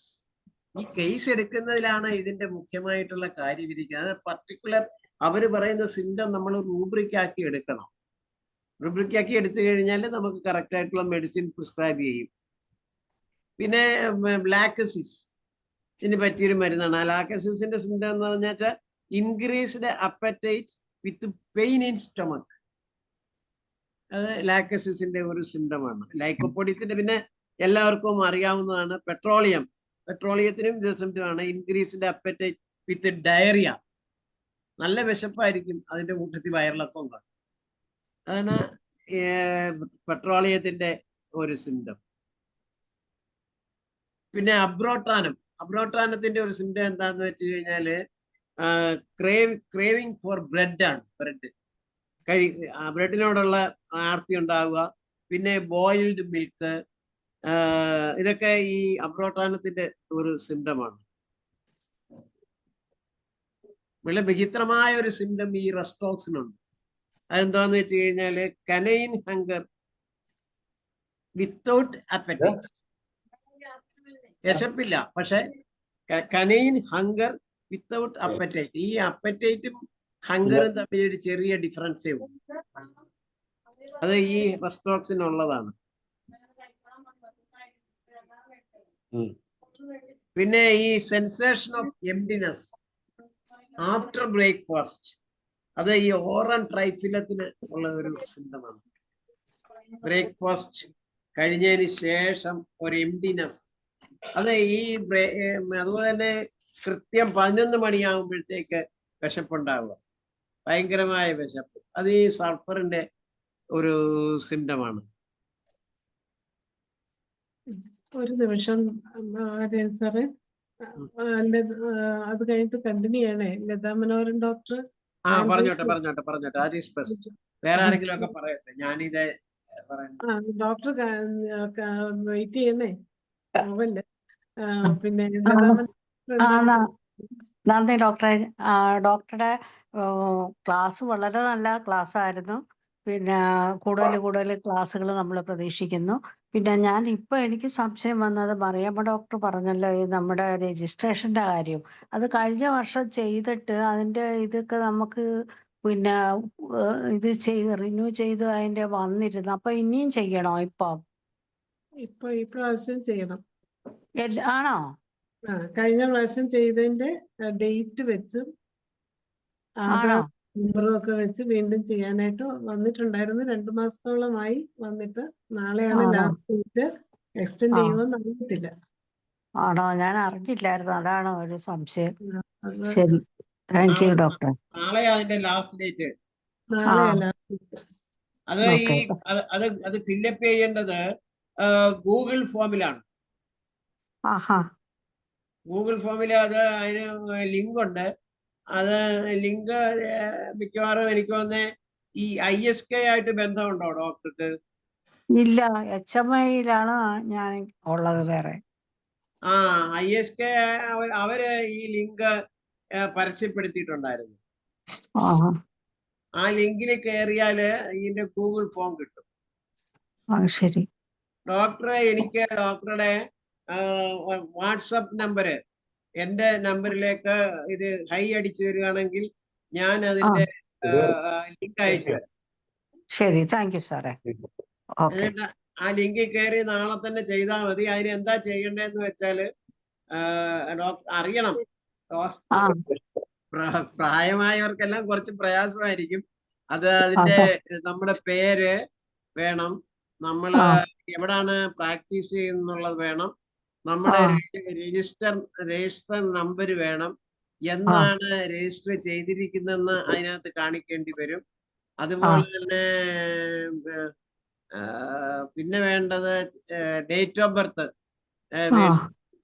പിന്നെ ഒരു ഫോട്ടോ അപ്ലോഡ് ചെയ്യണം. അത് മൊബൈലിൽ കൂടെ ആണെങ്കിൽ മൊബൈലിൽ ഫോട്ടോ എടുത്ത് അങ്ങ് അപ്ലോഡ് ചെയ്താൽ മതി. പിള്ളേരാരെങ്കിലും ഉണ്ടോ വീട്ടിൽ? ഇന്നിപ്പോ നാളെത്തേക്ക് ഇല്ല, കുട്ടികളാരും ഇല്ല ഇപ്പൊ. ഇല്ല. അങ്ങനെയാണെങ്കിൽ ഡോക്ടർ കാര്യം ചെയ്താൽ മതി. ഏതെങ്കിലും അക്ഷയയിൽ പോയിട്ട് അക്ഷയയിൽ പോയി ചെയ്യുന്നതായിരിക്കും നല്ലത്. ഡോക്ടർ എന്റെ നമ്പർ ഡോക്ടറുടെ നമ്പര് എന്റെ നമ്പർ അറിയാമോ? അറിയാൻ മേലല്ലോ. ഇല്ല, അറിയത്തില്ല. ഞാൻ ധനേഷ് ഡോക്ടറെ അടുക്കൊന്ന് വേണേ മേടിക്കാം. അല്ല, ഒന്ന് എഴുതിയെടുത്തോ. ആ നമ്പറിലേക്ക് ഡോക്ടറുടെ വാട്സപ്പ് നമ്പർ എനിക്കൊന്ന് ഇട്ട് തന്നാ മതി. നമ്പർ പറഞ്ഞോ സാറേ. 90 745 240 20. 240 20. 90 74 52 40 20. 90 ഞാൻ ഇങ്ങനെ പറയുന്ന ശീലിച്ചിരിക്കുന്നത്. 90 745 240 20. ഇതെന്റെ വാട്സപ്പ് നമ്പറാണ്. അപ്പൊ ഈ വാട്സപ്പ് നമ്പറിലേക്ക് ഡോക്ടർക്ക് വാട്സപ്പ് ഉണ്ടോ? ഉണ്ട് സാറേ, ഉണ്ട് ഡോക്ടറെ. പിന്നെന്തോ വേണം. അത് ഇങ്ങോട്ടേക്കൊന്ന് എനിക്കൊരു ഹൈ അടിച്ചാൽ മതി. ഞാൻ അതിലേക്ക് രാത്രി തന്നെ ലിങ്ക് അയച്ചു തരാം. ഈ ലിങ്കുമായിട്ട് അക്ഷയയിൽ ചെല്ലണം. ഒരു ഫോട്ടോ കൂടെ കൊണ്ടുപോകണം. ആയിക്കോട്ടെ ഡോക്ടറെ. പിന്നെ ഒന്ന് എഴുതിയെടുത്തോ, മറന്നു പോകുമെങ്കിൽ. പിന്നെ ആ ഫോട്ടോ കൊണ്ടുപോകണം. ഇല്ലേ അവിടെ ചെന്ന് കഴിയുമ്പോൾ അവര് പറയും അത് വേണം ഇത് വേണം എന്ന് പറഞ്ഞാൽ ശരിയാവില്ല. പിന്നെ ഫോട്ടോ വേണം. പിന്നെ രജിസ്ട്രേഷന്റെ ആ പേപ്പർ ഉണ്ടല്ലോ, അതിനകത്ത് എന്നാ നമ്മൾ രജിസ്റ്റർ ചെയ്തിരിക്കുന്നുണ്ട്, ആ ഡേറ്റ് വേണ്ടി വരും. ഇത്രയും ഉണ്ടെങ്കിൽ ഇത് അപ്ലോഡ് ചെയ്യാൻ ഒരു പ്രയാസമില്ല. എല്ലാം കൂടെ 10 മിനിറ്റ് മതി. പക്ഷെ അറിയാൻ മേലെങ്കിൽ ഈ ചെയ്യാനായിട്ട് ഇതുണ്ടെങ്കിൽ നമ്മൾ എത്ര വിചാരിച്ചാലും അക്ഷയ് പോവാൻ സാറേ. അതെ, അക്ഷയ് പോയിട്ട് ഇല്ലെങ്കിൽ വീട്ടിൽ ആരെങ്കിലും പിള്ളേരുണ്ടെങ്കിൽ പിള്ളേർ ചെയ്യും ഇത് നമ്മളെ കാട്ടും. അതെ, ഉണ്ടായിരുന്ന ചെയ്തേനായിരുന്നു. അതെ. ഇനിയിപ്പം അമൽ ഡോക്ടറോട് ഒരു ചോദ്യം കൂടെ ഒന്ന് ചോദിച്ചോട്ടെ. പിന്നെ നമ്മൾ ഈ ഫുഡിനൊരു സമയം എങ്ങനെയാണ് പറയുന്നത്? എത്ര ഇന്റർവെല്ലിൽ കഴിക്കണമെന്ന് അങ്ങനെ പറയാറുണ്ടോ? കമ്പാരിറ്റീവ്ലി ഈ 3 മീൽസ് എടുക്കുന്നവരുടെ അടുത്ത് അത് സ്പ്ലിറ്റ് ചെയ്ത് 6 മീൽസ് ആക്കിയിട്ട് എമൗണ്ട് കുറച്ച് ഫ്രീക്വൻസി കൂട്ടുന്നത് ഈ പറഞ്ഞ GERD സിംറ്റംസ് കുറയ്ക്കാനായിട്ട് ഹെൽപ്പ് ചെയ്യുന്ന ഒരു സംഭവമാണ്. പിന്നെ നേരത്തെ സാറ് പറഞ്ഞ പോലെ തന്നെ ട്രൈങ് ടു സ്ലീപ്പ് ഏർലി, അതായത് നേരത്തെ കഴിച്ചിട്ട് കിടക്കാനായിട്ട് ഈ 6-7 മണി, അത് ഇന്നത്തെ കാലത്ത് എത്രത്തോളം പ്രാക്ടിക്കലി പോസിബിൾ ആണെന്നുള്ള ഒരു ചോദ്യം മാത്രമേ ഉള്ളൂ. പക്ഷെ കഴിയണതും നേരത്തെ കിടക്കാൻ നോക്കിയിട്ട് ഈ പറഞ്ഞ പോലെ തന്നെ ഇന്റർവെല്ലില് ഇപ്പോ രാവിലത്തെ ഒരു ഉച്ചക്കത്തെ ലഞ്ചിൽ ഒരു സ്ട്രെച്ചിൽ ഒറ്റയടിക്ക് ഒരുപാട് കഴിക്കുന്നതിന് നല്ലത് ഒരു 1 hour ഇന്റർവെൽ ഇട്ടിട്ട് കുറേശ്ശെ കഴിച്ചിട്ട്, ഞാൻ നേരത്തെ പറഞ്ഞ പോലെ തന്നെ അരവയറ് റെഗുലർ ലഞ്ചും ബാക്കി അരവയറിന് ഈ പറഞ്ഞ പോലെ സാലഡ്സോ അങ്ങനെ എന്തെങ്കിലും ഒക്കെ ഇട്ട് സപ്ലിമെന്റ് ചെയ്ത് അങ്ങനെ ഒരു കഴിക്കുന്നത് കുറച്ചും കൂടെ ഹെൽപ്ഫുൾ ആയിരിക്കും. നമുക്കൊരു ഡൈജഷന് സാധാരണ നമുക്ക് ആവശ്യമായി വരുന്നത് എത്ര എങ്ങനെ സോറി, പ്രോപ്പർ ഡൈജഷന് വേണ്ടി വരുന്ന സമയം? 4 to 6 hours ഈ പറഞ്ഞ പോലെ സിമ്പിൾ വെജിറ്റേറിയൻ ഫുഡ് ഒക്കെ ആണെന്നുണ്ടെങ്കിൽ 4 to 6 hours തന്നെ അത് നടന്നോളും. അത് പക്ഷെ ഐ ഡോണ്ട് തിങ്ക് ഈ പറഞ്ഞ ഇതുമായിട്ട് വലിയ സിഗ്നിഫിക്കൻസ് ഉണ്ട് എന്ന് ഞാൻ വിശ്വസിക്കാണല്ലോ ഈ ഇതില്. പിന്നെ ഞാൻ അതാ പറഞ്ഞത്, ആദ്യമേ പറഞ്ഞ ഒരു കാര്യം അതാ, ഈ അഡിയറൻസ് ടു ദ ഡയറ്റ്. ഇപ്പൊ നമുക്ക് ഈ പറഞ്ഞ കാര്യങ്ങളെല്ലാം എഴുതി അവരുടെ അടുത്ത് എല്ലാം പറഞ്ഞു കൊടുക്കാം. പക്ഷെ എന്റെ ഇത്രയും നാളത്തുള്ള എക്സ്പീരിയൻസ് വെച്ചിട്ടെന്ന് പറഞ്ഞാൽ ഇവരൊക്കെ ആദ്യത്തെ ഒരു 10 ദിവസത്തേക്ക് ഡയറ്റ് ഫോളോ ചെയ്യും. അത് കഴിഞ്ഞ് അവർക്ക് ബെറ്റർ ആയി കഴിയുമ്പോഴത്തേക്കും അല്ലെങ്കിൽ വെയിറ്റ് കുറഞ്ഞു, എന്താണോ അവർ വന്നത് ഡയറ്റ് എന്തിന്റെ പർപ്പസിന് വേണ്ടിയാണോ ഡയറ്റ് എടുത്തത് അതൊന്ന് സ്ലൈറ്റ്ലി ബെറ്റർ ആയി കഴിയുമ്പോഴത്തേക്കും ആ പേഷ്യൻസ് തന്നെ അവർ ഉഴപ്പാൻ തുടങ്ങും. അപ്പൊ അഡിയറൻസ് ടു ഡയറ്റ് എന്നുള്ള ഒരു കാര്യം മാത്രമേ ഉള്ളൂ. ആൻഡ് ഇഫ് ഈ വയറ് പൊട്ടുന്നവരെ തിന്നുക എന്നുള്ള ഒരു ശീലം മാറ്റിയിട്ട് 3 meals എന്നുള്ളത് 6 meals ആക്കുക, 2 meals എന്നുള്ളത് 4 meals ആക്കുക, അത് അങ്ങനത്തെ ഒരു രീതിയിൽ പോകുന്നതാണ് നല്ലത്. പിന്നെ ഈ ഹെൽത്തിഫൈ പോലുള്ള ആപ്പുകൾ ഉണ്ട് കാലറി കൗണ്ട് ചെയ്യാനായിട്ട്. അപ്പൊ ഒരു ദിവസത്തെ കാലറി ഇൻടേക്കും കൂടെ മെഷർ ചെയ്യാൻ പറഞ്ഞു കഴിഞ്ഞാൽ നമുക്ക് കുറച്ചും കൂടെ സ്റ്റാറ്റിസ്റ്റിക്കൽ ആയിട്ടൊരു ഡേറ്റ നമ്മളുടെ കയ്യിലെത്തും. അപ്പൊ അവിടെ വീണ്ടും വരുന്ന ഒരു പ്രശ്നം എന്താണെന്ന് വെച്ചാൽ ഇവർ ആരും സത്യം പറയത്തൊന്നുമില്ല. നമ്മൾ ചോദിച്ചാൽ പറയും ഒന്നും കഴിക്കുന്നില്ല, വണ്ണം വെക്കുന്നു. ബിക്കോസ് അവർക്ക് അറിയാം നമ്മളുടെ കയ്യിൽ മരുന്നുണ്ട് മെറ്റബോളിസം കൂട്ടാനായിട്ടും. അവർക്ക് എളുപ്പ വഴിയാണ് എപ്പോഴും നോക്കുള്ളൂ. അപ്പൊ ഈ പറഞ്ഞ പോലെ അവരുടെ ഭാഗത്തു നിന്നുള്ള പേഷ്യന്റിന്റെ ഭാഗത്തു നിന്നുള്ള ഒരു ഓണസ്റ്റി അങ്ങനത്തെ കാര്യങ്ങളൊക്കെ ഇത് വളരെ ക്രിട്ടിക്കൽ ആയിട്ടുള്ള ഒരു സംഭവമാണ് ഇതില്. ശരിക്കും ഗോതമ്പ് വേണ്ട എന്നുള്ളത് തന്നെയാണ് ഡോക്ടർ പറയുന്നത് അല്ലേ? എന്ത് വേണ്ടാന്ന്? ഗോതമ്പ് വേണ്ടാന്നൊന്നും ഞാൻ പറയുന്നൊന്നുമില്ല. ഇതിപ്പോ സംഭവം എന്താന്ന് വെച്ച് കഴിഞ്ഞാൽ ഒരുമാതിരിപ്പെട്ട നമ്മളുടെ അടുത്ത് GERT ചെയ്യാൻ വരുന്നവർക്ക് അത്യാവശ്യം വണ്ണം ഉണ്ടാവും. അപ്പൊ വണ്ണം ഒരു പ്രശ്നമായിട്ട് പറയുമ്പോൾ ഈ വണ്ണം കുറയ്ക്കാനും കൂടെ വേണ്ടിയിട്ട് ഈ പറഞ്ഞ പോലെ കോംപ്ലക്സ് കാർബോഹൈഡ്രേറ്റ് നമ്മളുടെ ഈ കുത്തരി ചോറാണെങ്കിലും ഈ റാഗി ആണെങ്കിലും മില്ലറ്റ് ആണെന്നുണ്ടെങ്കിലും ഈ കീനിയ ഇതുപോലത്തെ കോംപ്ലക്സ് കാർബോഹൈഡ്രേറ്റ് കഴിക്കുന്നതിലൂടെ ക്വാണ്ടിറ്റി കുറച്ച് കഴിച്ചാൽ മതി. കാരണം അതിന്റെ ഗ്ലൈസീമിക് ഇൻഡെക്സ് കുറവായത് കാരണം ക്വാണ്ടിറ്റി കുറച്ച് കഴിച്ചാൽ മതി. ഗോതമ്പ് വൺസ് ഇൻ എ വൈൽ ഗോതമ്പ് ഒരു ദൂഷ്യവും ചെയ്യുന്നില്ല. പക്ഷെ എങ്കിലും ഗ്ലൂട്ടൻ ട്രിഗർ ചെയ്ത് പ്രശ്നമാവാം. അത് എഗെയിൻ അതൊരു ബ്ലാങ്കറ്റ് സ്റ്റേറ്റ്മെന്റ് ആയിട്ട്, ഒരു ഓൾ ഓർ നത്തിങ് സ്റ്റേറ്റ്മെന്റ് ആയിട്ട് ഗോതമ്പ് വേണ്ട എന്ന് പറയാൻ എനിക്ക് പറ്റത്തില്ല. ഞാൻ അങ്ങനെ റെക്കമെൻഡ് ചെയ്യത്തൊന്നുമില്ല. പക്ഷെ ഇൻഡിവിജ്വലിസ്റ്റിക് ആയിട്ട് നോക്കിയിട്ട് അവർക്ക് അതൊരു ട്രിഗർ ഫുഡ് ആണോ അല്ലയോ എന്ന് ഐഡന്റിഫൈ ചെയ്തിട്ട് മാത്രം നിർത്താൻ പറയുന്നു എന്നേ ഞാൻ പറയത്തുള്ളൂ. ഡിന്നറിന് മില്ലറ്റ് റൊട്ടിയും റാഗിയാണ് പറഞ്ഞത്. അതെ. അപ്പൊ ഈ നമ്മള് ഒരു ഈവനിങ് ഇതായിട്ട് വരികയല്ലേ, ലഞ്ച് കഴിഞ്ഞിട്ട് അതിനിടയ്ക്ക് ഡിന്നറിന് ഇടയ്ക്കായിട്ടൊരു ഫുഡ് വരത്തില്ലേ? അതാ ഞാൻ പറഞ്ഞത്. ഇപ്പൊ നമ്മള് വെള്ളരിയുടെ ചോറ് കഴിച്ച് ഉച്ചയ്ക്ക് നമ്മൾ വെള്ളരിയുടെ ചോറ് വയറിറച്ച് കഴിച്ചാൽ നമ്മൾ എത്ര വയറ് പൊട്ടണ കഴിച്ചാൽ പോലും നമുക്കൊരു 4 മണി 5 മണിയാകുമ്പോൾ നമുക്ക് വിശക്കും. പക്ഷെ മറിച്ച് നമ്മൾ കുത്തരിയാണ്, നമ്മൾ ബ്രൗൺ റൈസോ റെഡ് റൈസോ ബ്ലാക്ക് റൈസോ ഏതെങ്കിലും കോംപ്ലക്സ് കാർബോഹൈഡ്രേറ്റ് ആണ് കഴിക്കുന്നതെന്നുണ്ടെങ്കിൽ നമുക്ക് വിശക്കത്തില്ല. ഇനി അഥവാ വിശക്കമാണെന്നുണ്ടെങ്കിൽ തന്നെ അവരുടെ അടുത്ത് എന്തെങ്കിലും സ്റ്റീം ചെയ്ത സ്നാക്സ് കഴിക്കാൻ പറയാം. സ്റ്റീംഡ് ആയിട്ടുള്ള സ്നാക്സ് അത് കഴിക്കാൻ പറയാം. അല്ലെങ്കിൽ ഫ്രൂട്ട് കപ്പ്, നമ്മൾ പറഞ്ഞ പോലെ തന്നെ ഫ്രൂട്ട് കപ്പോ സാലഡോ അങ്ങനെ എന്തെങ്കിലും കഴിക്കാൻ പറയാം. ഇതേ കാര്യം സാറ് പറഞ്ഞ പോലെ തന്നെ 6:30 ഡിന്നർ കഴിക്കുന്നവർക്ക് ആപ്ലിക്കബിൾ ആണ്. 6:30 2 റാഗിയുടെ മില്ലറ്റിന്റെ ഒക്കെ പുട്ടുപൊടിയൊക്കെ കിട്ടും. അത് കഴിച്ചിട്ട് കിടക്കുന്നവർക്ക് ഒരു കാരണവശാലും 6:30 കഴിക്കുന്നവർക്ക് 9:30 വിശക്കത്തില്ല. But on the other hand നമ്മൾ നോർമൽ സാധാരണ ഗോതമ്പിന്റെ 4 ചപ്പാത്തി 6:30 കഴിച്ചാൽ പോലും 9 മണിയാകുമ്പോൾ വിശക്കും വീണ്ടും. അപ്പൊ ഈ സാധനം നമ്മൾ കോംപ്ലക്സ് കാർബോഹൈഡ്രേറ്റ് നമ്മളുടെ ഡയറ്റിലോട്ട് എത്രത്തോളം ഇൻകോർപ്പറേറ്റ് ചെയ്യുന്നു അത്രയും നമ്മളുടെ ഷുഗർ സ്പൈക്സ് സ്റ്റേബിൾ ആയിരിക്കും. നമ്മളുടെ ഹങ്കർ ഇതും കുറച്ചും കൂടെ സ്റ്റേബിൾ ആയിട്ട് പോകും. അതൊരു ഇനീഷ്യലി ആ ട്രാൻസിഷന്റെ ആ ഒരു സമയത്ത് ചിലപ്പോൾ ആ പേഷ്യന്റിന് ഒരു ബുദ്ധിമുട്ട് ഉണ്ടാവുമെങ്കിൽ പോലും ഇൻ ദ ലോങ് ടേം ഇത് വളരെ ഹെൽത്തി ആയിട്ടുള്ള ഒരു കാര്യമാണ്. ഇത് പേഷ്യൻസിന് മാത്രമല്ല, നമ്മുടെ വീട്ടില് കുട്ടികളെയൊക്കെ കുഞ്ഞിലെ തൊട്ടേ ശീലിപ്പിക്കുന്നതും വളരെ നല്ലൊരു കാര്യമാണ്. അപ്പൊ ഇവിടെ ഒരു ഷഫീഖ് ഡോക്ടർ ഹാൻഡ് റൈസ് ചെയ്തിട്ടുണ്ട്. ഇതിന്റെ ബാക്കിയായിട്ട് ഒരു കാര്യം കൂടെ ഞാൻ ചോദിച്ചോട്ടെ. നമ്മൾ 6:30 ഡിന്നർ എന്ന് പറയുമ്പോൾ ഇപ്പൊ ഉള്ളവർ കിടക്കുന്നത് തന്നെ 11:30, 12 അതെ അപ്പൊ അതെ അതെ അതിന് മുമ്പ് ഒരു ഭക്ഷണത്തിന്റെയും കൂടെ സമയം അവിടെ വരുന്നില്ലേ?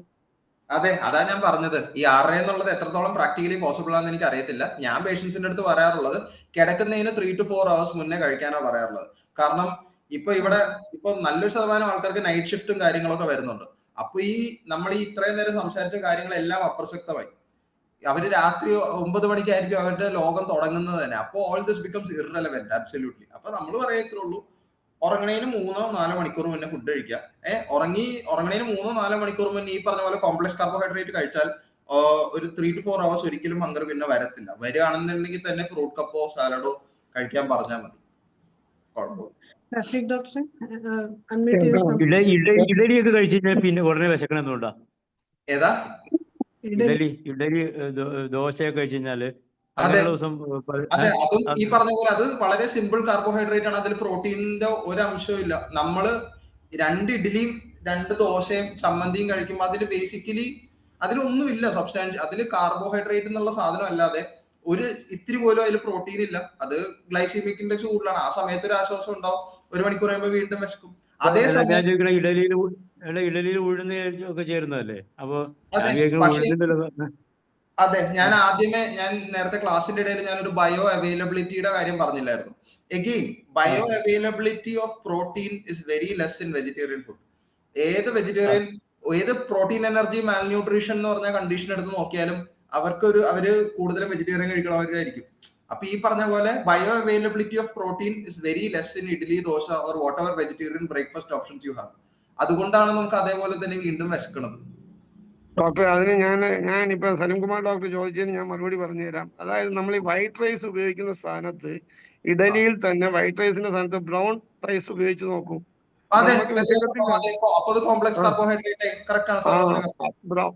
ബ്രൗൺ റൈസ് നമ്മൾ കൂടുതൽ ആഹാരത്തിൽ ഉൾപ്പെടുത്തി കഴിഞ്ഞാൽ ഈ വൈറ്റ് റൈസ് ആണ് നമ്മൾ എല്ലാവരുടെയും രോഗത്തിന്റെ കാരണം. ഡയബറ്റിക്കും എല്ലാം ഉണ്ടാകുന്നതിന്റെ മെയിൻ കാരണം, ഈവൻ ക്യാൻസർ വരെയും.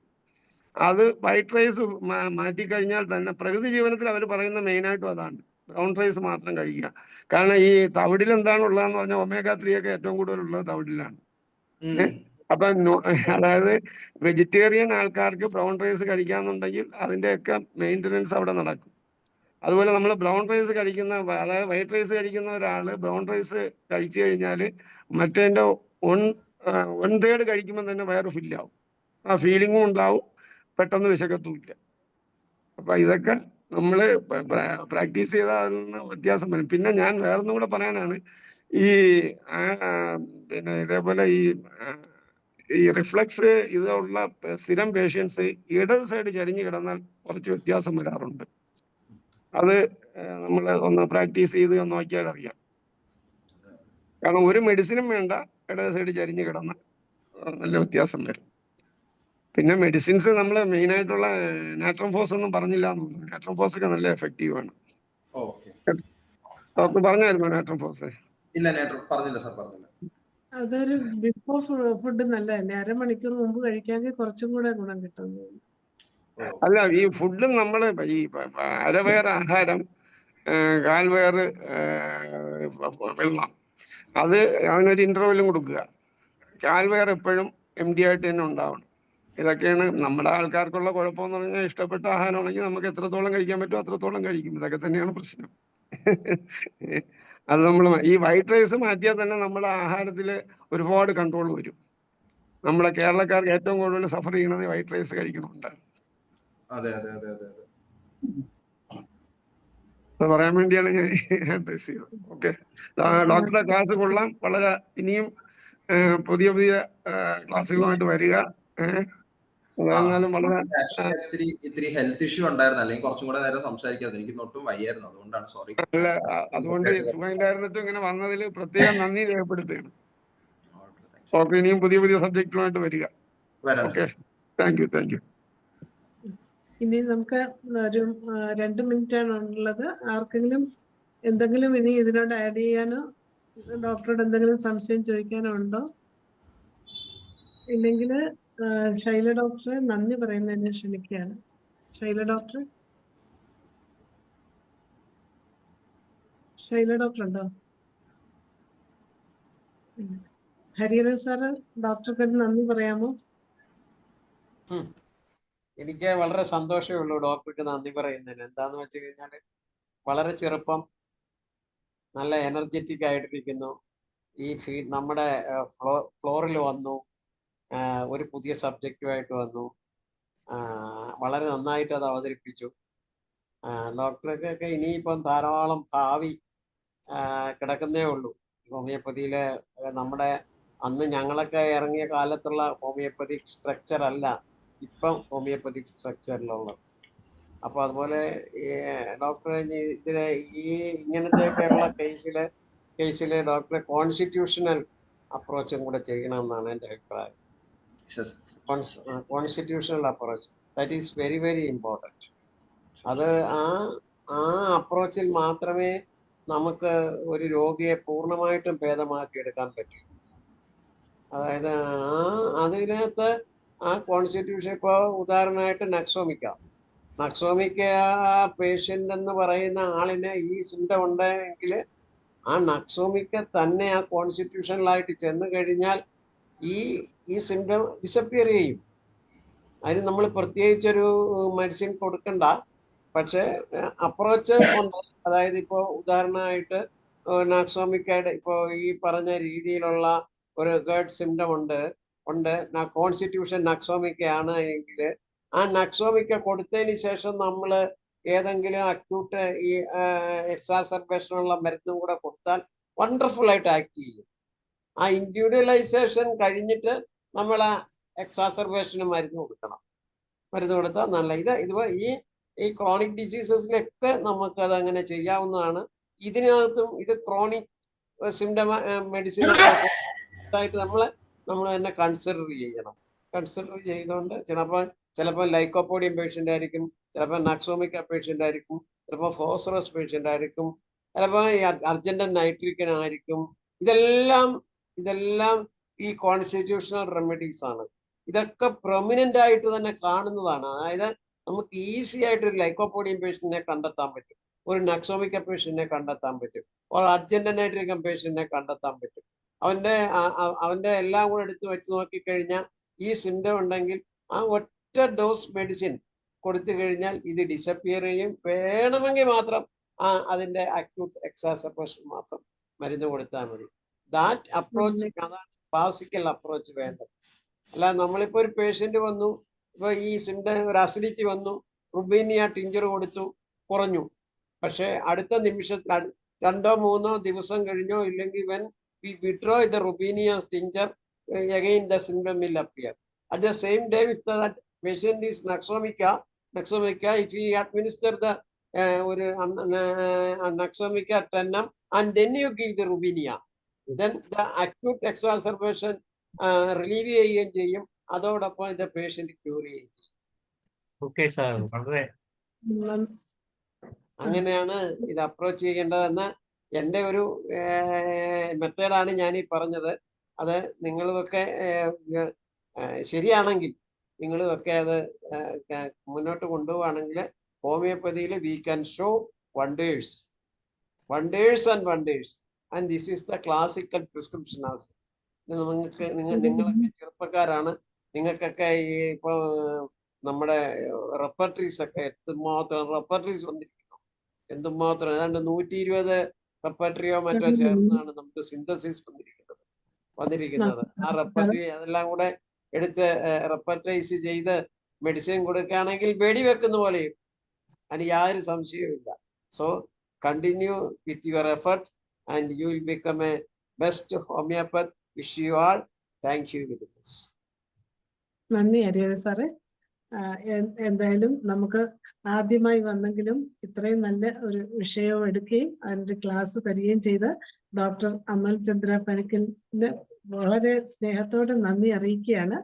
ഇനി ഇത്രയും സുഖമില്ലാത്തൊരു ഇതിലും നമ്മളോട് കൂടെ ഈ 1 മണിക്കൂർ ചെലവഴിക്കുകയും ക്ലാസ് തരികയും ചെയ്ത ഡോക്ടർക്ക് നന്ദി പറയുന്നതോടൊപ്പം ഡോക്ടർ വീണ്ടും ഇതുപോലെയുള്ള നല്ല ക്ലാസ്സുകളുമായിട്ട് വരണമെന്നും കൂടി അപേക്ഷിക്കുകയാണ്. ഇന്ന് നമ്മുടെ ഈ സൂമിൽ പങ്കെടുത്ത എല്ലാവർക്കും, ചർച്ചയിൽ പങ്കെടുത്ത Hariharan sir, Salim Kumar doctor, Shafeeq doctor, എല്ലാവർക്കും പ്രത്യേകം നന്ദി അറിയിക്കുകയാണ്. അങ്ങനെ നമ്മുടെ 1674 പ്രതിദിന സൂം വെബിനാർ ഇവിടെ ഭംഗിയായി അവസാനിക്കുകയാണ്. എല്ലാവർക്കും ശുഭരാത്രി.